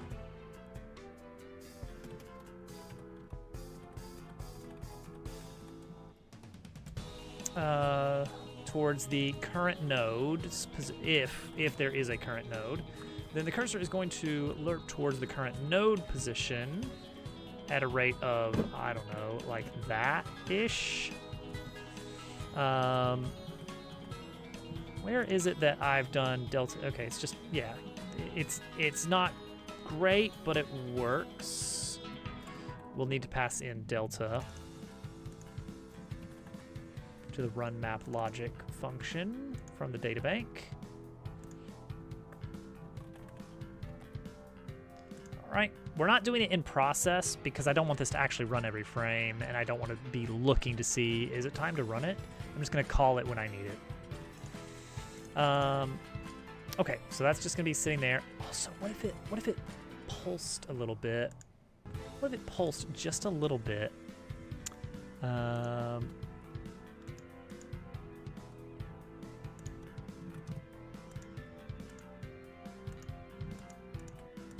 So we'll just take this and like, just a little bit.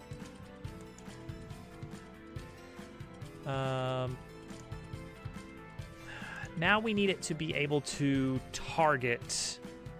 I need to get vector. I've got that example code all over the place, right? Yeah.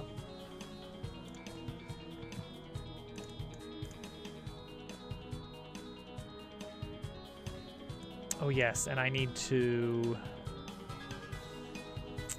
recognize when you're holding down the input button.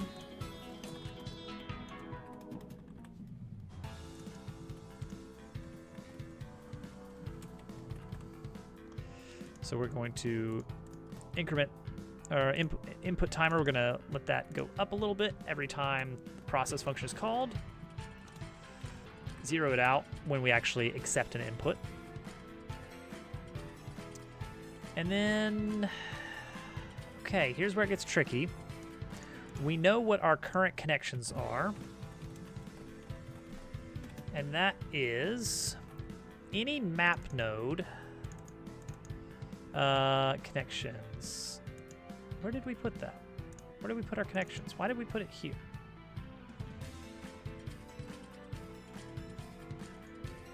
Why is that not up here? Oh, because we don't need that. We can just go to current node dot linked nodes.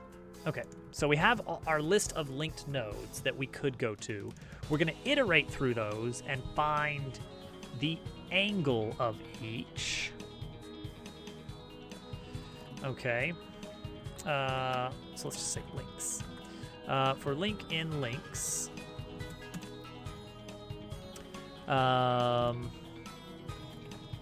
target pause versus current pause. That is current node. Just say if we don't have a current node, just get out of here. Don't need it. Current node dot position, and our target is link dot position. So from here, we're going to look at our angle.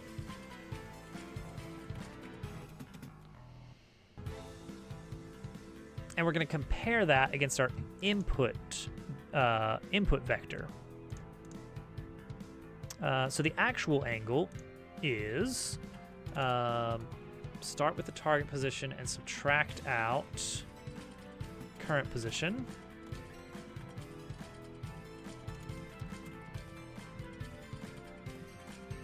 Get the angle of that, right? It's just,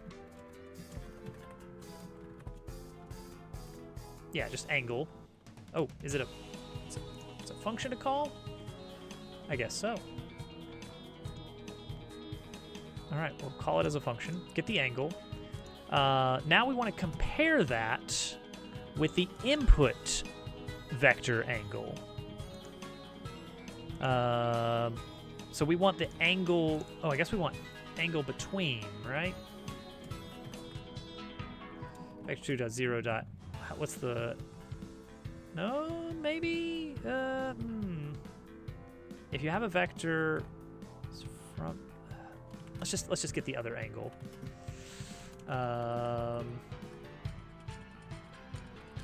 So we want to find the difference between these two angles.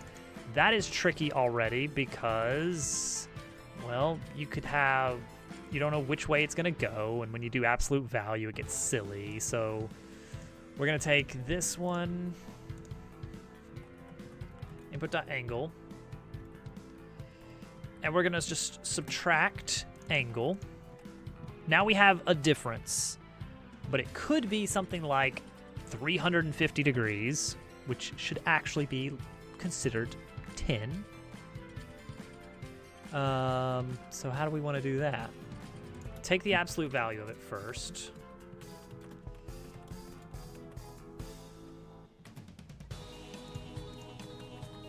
Make these variable names more useful.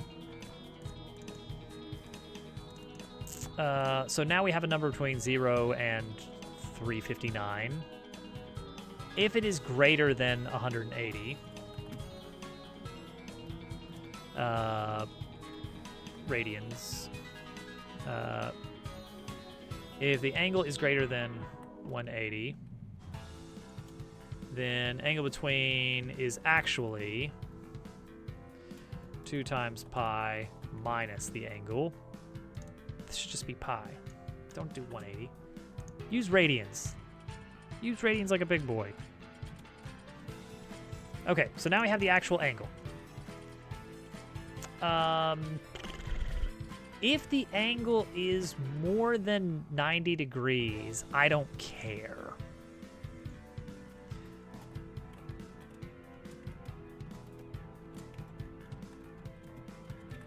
That's not a very good one then.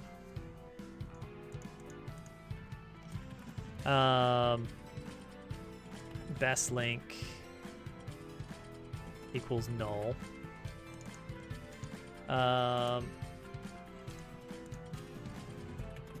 Best angle equals pi, no, 999.9. If the angle is less than our best angle thus far, then we have a new best angle, and that means we have a new best link as well. All right, so we get to the end of all this mess. If we have a best link at all, then that is where our current node is going to be moved to. Current node equals best link, and we're done. Did we do it? Is that everything? This is such a dumb little feature. No one's going to use this. No one is going to be using this. All right, scale this down so I can add some map. Construction zone, Frogtown.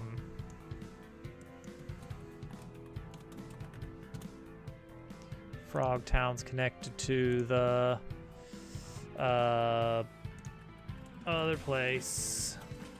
So the construction zone. And then we have, this is going to be, I guess, Grass Lane. Casual named it Grass Lane. I don't love the name. They named the song that, but Casual didn't really name the place that. Caro Road.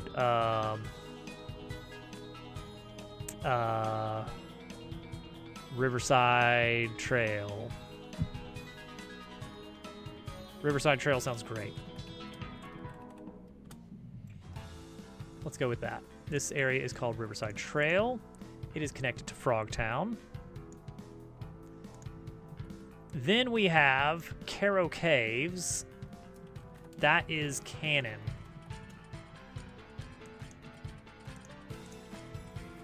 That is connected to Riverside Trail. Then we have the opposite side of the river, and that seems dumb to actually even include right now, so I'm just not going to include it. Snail Fort is the next one. Now, Snail Fort is interesting because it's connected to the caves, sort of, but it's also connected to Frogtown across the bridge. There we go. Okay, we have a good test. We have some good test data here. So let's load the game. Hello, Gator. He keeps showing up. The Gator keeps showing up. All right, pull up the pause menu. Go to the map. Is it just working?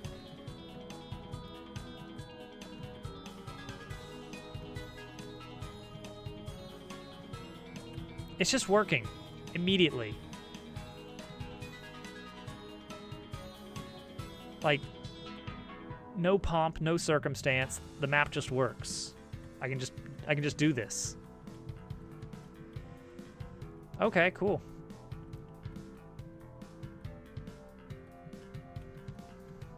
$90 feels too good, too open. Oh, Slav, I gotta level with you. It feels pretty good. Feels pretty good. That works. That just works. Oh, I didn't expect that to work on the first try.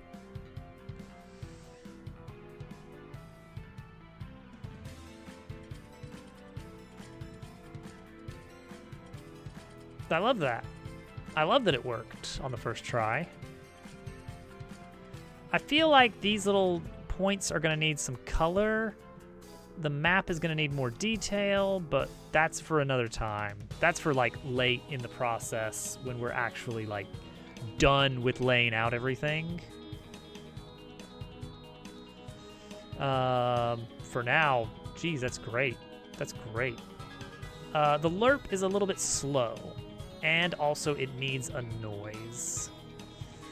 So change that lerp rate to like a lot higher. Yeah, zip through. Zip, zip, zip, zip, zip, zip. And also play a little noise. Use menu select whenever we move.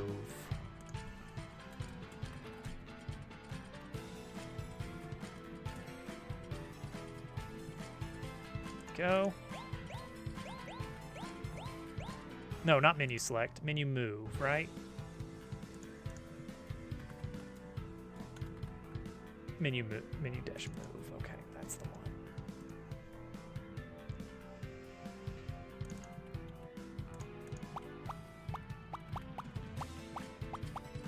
That's cool.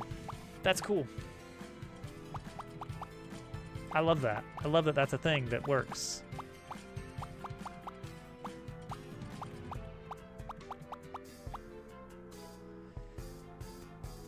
Awesome. Fantastic. This may be too many map points for chapter 1. I don't know if I want to... That's probably fine. That seems reasonable. This area over here between these two may end up getting fleshed out a bit more later in the game. That's why I'm hesitant to go all in on building out this map for everything we have so far. It's gonna change. Like, I've left some places in the game specifically for where we can change it a bit later. Yeah, let's change the angle, the best angle. We want it to be better than pi over 3 even. Oh, it's still not... What? Pi over 3 is pretty sharp, right?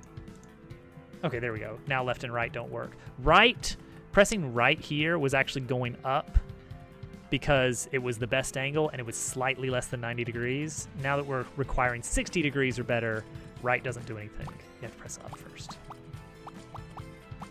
Okay, I want to try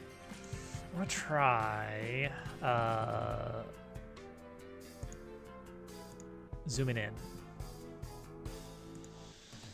I want to try zooming in a little bit here. So we want this to center, right?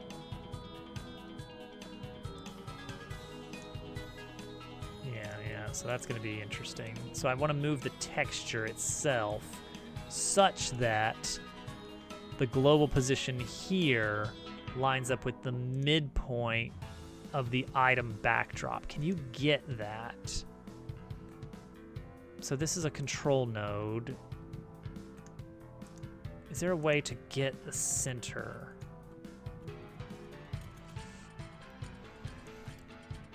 I'm leaning towards probably not. Well, hang on. So I can get the current position.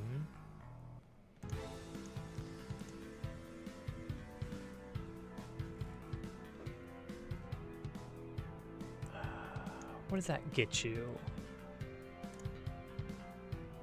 A vector 2, okay. And I've also got the size.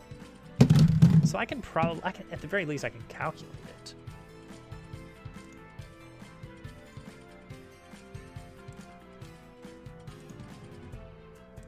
I'm gonna want script. Here we go. So map handler. That does mean map handler needs to be aware of its parent. So probably didn't position this code right, but whatever. Don't worry about it. Ooh, yeah, this is gonna get a little bit weird. All the places that we're looking at position, I gotta be careful.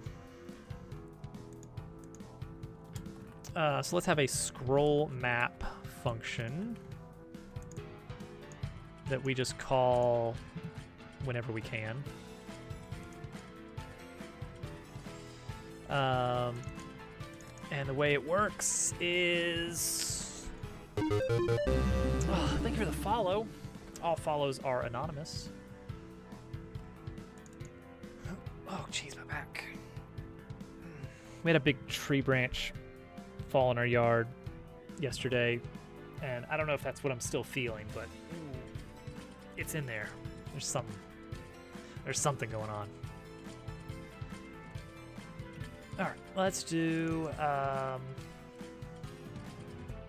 move the texture rect so that its global, we can calculate its global center.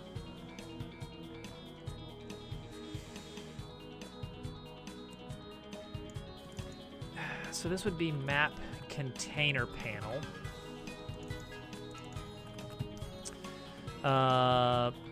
Container center. Global position. Let's see if there. Let's see. Godot.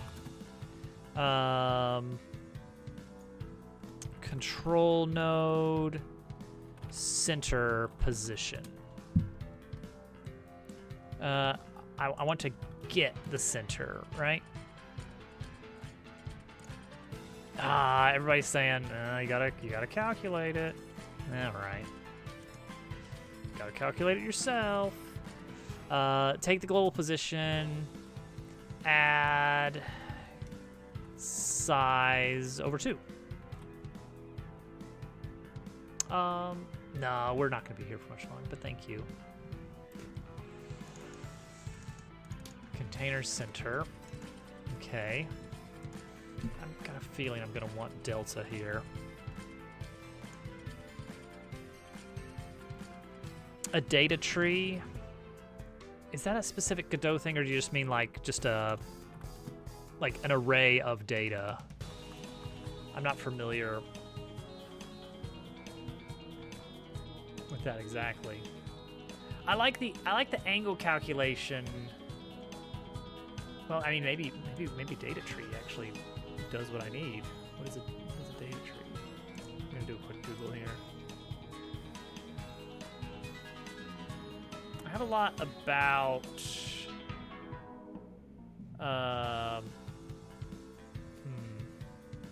get tree stuff. Oh, like linked list. I mean, that's kind of what it is, but I'm doing it with Godot nodes. So these items are linked to each other if I so declare it so. Let me pull this back over. So I'm defining, hey, this node is linked to only this one. This one is linked to this, this, and this. And then that is what is actually defining where those smaller dots between the map points get drawn. The angle stuff that I was just doing a bit ago is to define if I'm pressing on my joystick, like I'm pressing like 2 o'clock on the joystick, you know, like 30 degrees north of east, then should that count for moving towards this node or this node if I'm pointing here? And the way I'm calculating that is angle based. It's like, okay, look at the 3 nodes that are connected to this one right here and find the one that has the shallowest angle to where I'm pointing. And as long as that is at most 60 degrees away from where I'm targeting, then yeah, go ahead and move the cursor there. Which I think is a pretty, it's a naive approach, but it's effective. There probably is a more efficient way you could do it, involving like caching out predefined angles for each node instead of calculating it on the fly. But I don't think you'd get...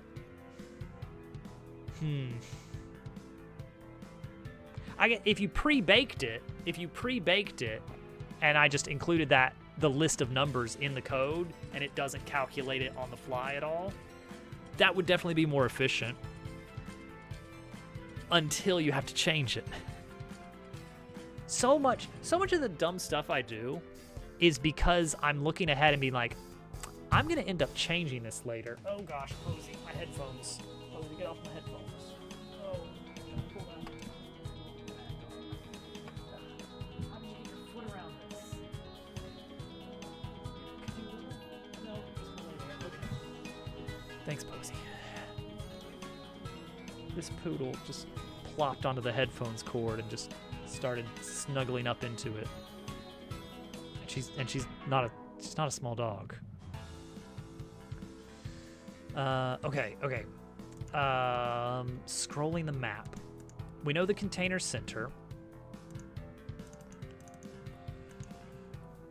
I know the current... Oh, you're digging in through the Legos. Why not? Just don't eat them. Map center is it's the same as this, right? And now we have an offset. We can move our map towards container center. Are we gonna do it by a lerp? Lerp or move toward? Let's do move toward. Jeez. It's like a bull in a china shop.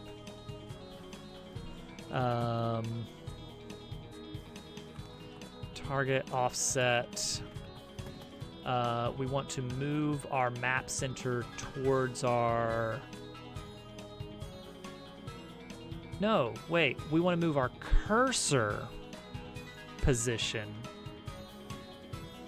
don't we? Wherever our cursor is.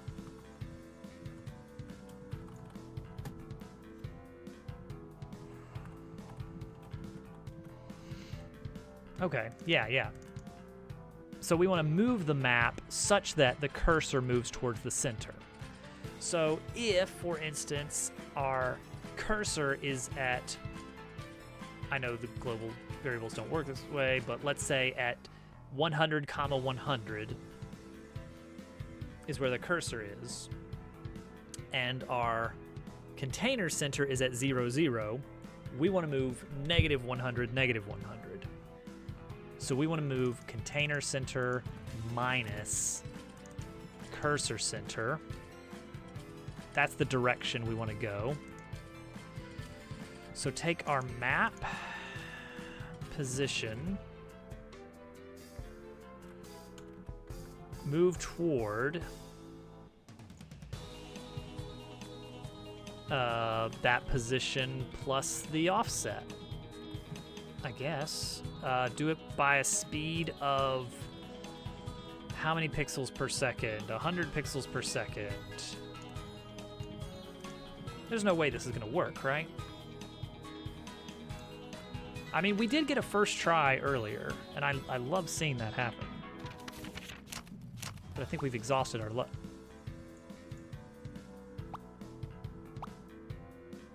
First try? First try? The double first try? Okay, we need to add some boundaries, perhaps. Or we can extend the image so that it's just like a fog of war, cloudiness sort of thing. Oh, right, we were gonna do fog of war, weren't we?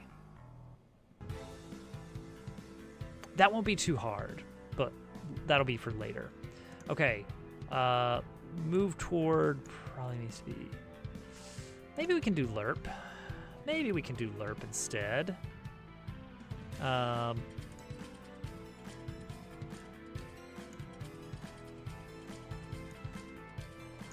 Let's see what that's gonna look like.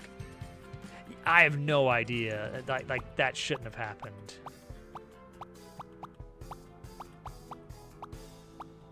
Okay, cool. Actually, with the speed this is going, the lerp is barely necessary because it's just keeping up with the cursor. There we go. That's a little bit nicer. A little bit smoother. That's pretty slick. That's not bad at all. Okay, so the question is when you get to the edge of the map, do we want to just limit the scroll? Probably so. So let's take this.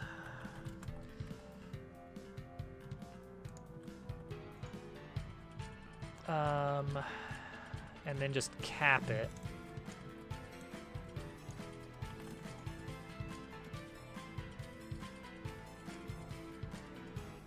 If it's less than -500, then equals 500. Oh, and then it, oh. Did I say -5? Yeah, I did say -500, then jump to 500, which is wrong. There we go. That's more like it. Okay, 500 is a little bit much. So let's say 450. That looks nice and smooth to me. That's a good border. All right, now top. 128 is what we were at earlier. So if we're greater than 100, limit it to 100. Less than that. 50. 50. Ooh, close, close. 20. Oh wait, 0, of course. Because that's what... Because, yeah, that's what we started with. Yeah, okay. So left is probably also... Oh, we did 900 by 600, remember? Wait, 900 by 600, is that what it was? Yeah, 900 by 600. That's where the 450 comes from. It's just half. So now we can say 300 for this. And then 0 on the X. And we're done. There's our boundaries. Oh, that does help quite a bit to like make the world map feel a little bit bigger. It kind of makes me want to make the map larger still.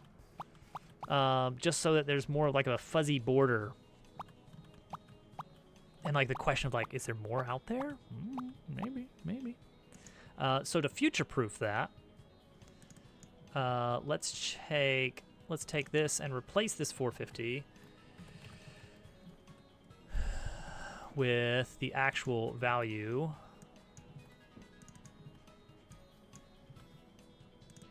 The music did a thing because I minimized it. There we go. There we go.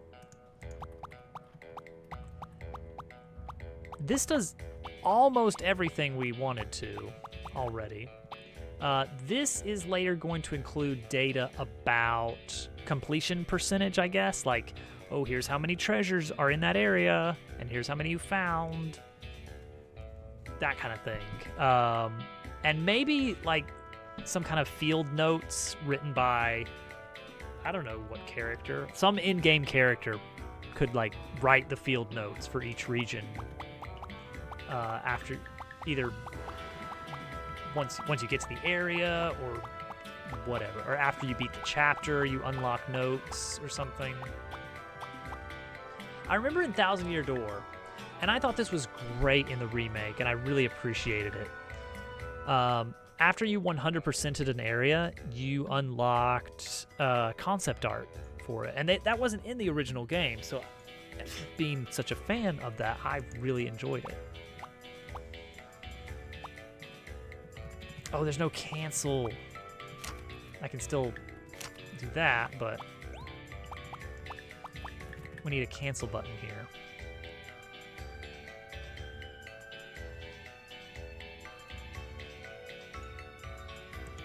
Yeah, normally we've got the cancel menu.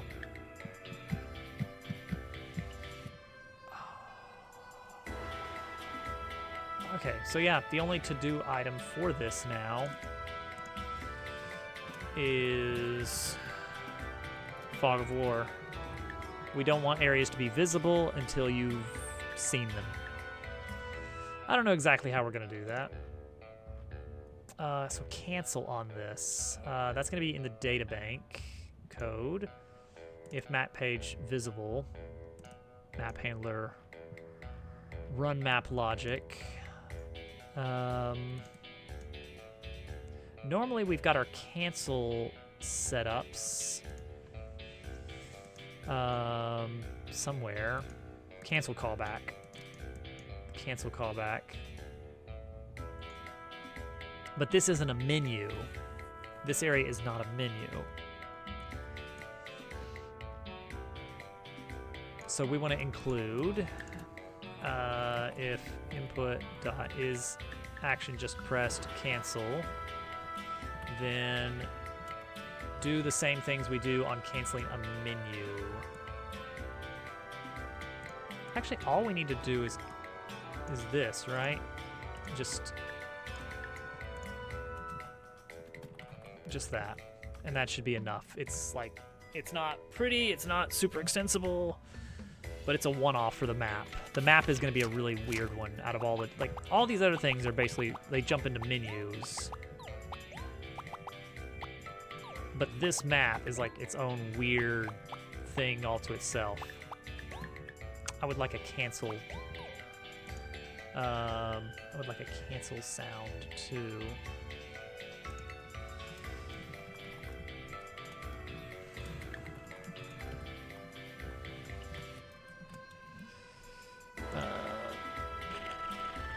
Base menu. It's just menu hyphen cancel, right? Yep. That's the key for it. All right. Wow. We have a map. A usable map. Problem is that it doesn't show you where you are. It needs to default to where you are. It needs to only show you the locations where you have access. So there's still pieces to be done on that for sure. But I'm very satisfied with the work we got done on that.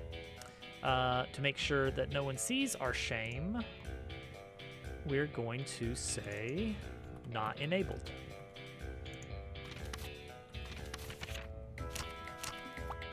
There we go. The map is buried deep within the vaults, and we never have to look at it again. What other things were we going to put in here? We were going to put side quests and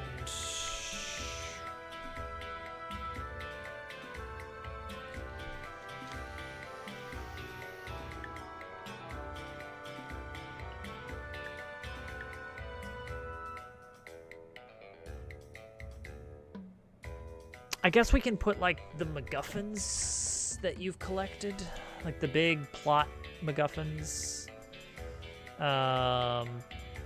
There was one other thing. If I look back in my GitHub. I'll find it, but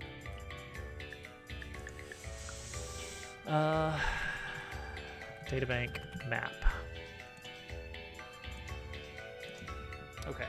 So that was not any progress towards chapter 3 completion. If we're being completely honest, I did that for fun.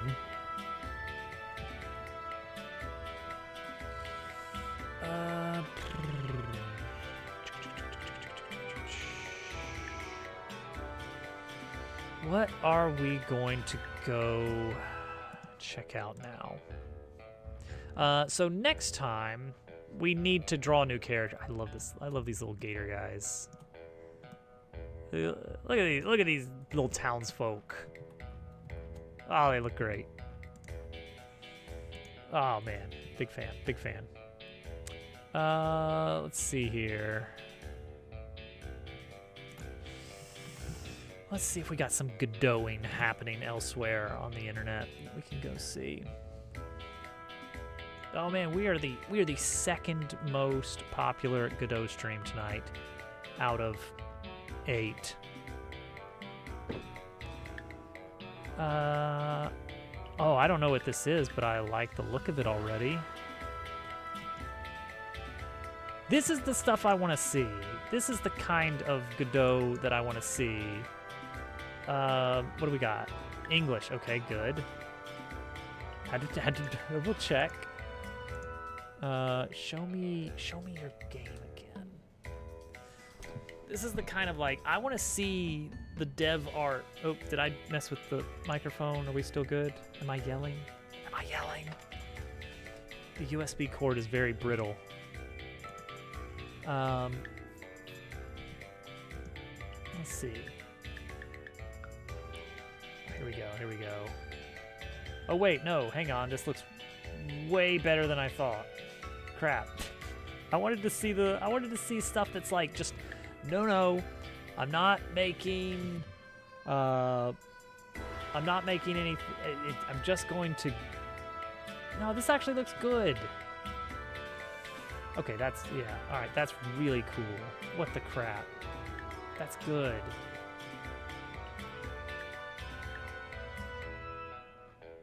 Alright. Back to 0. No, I like simple geometry.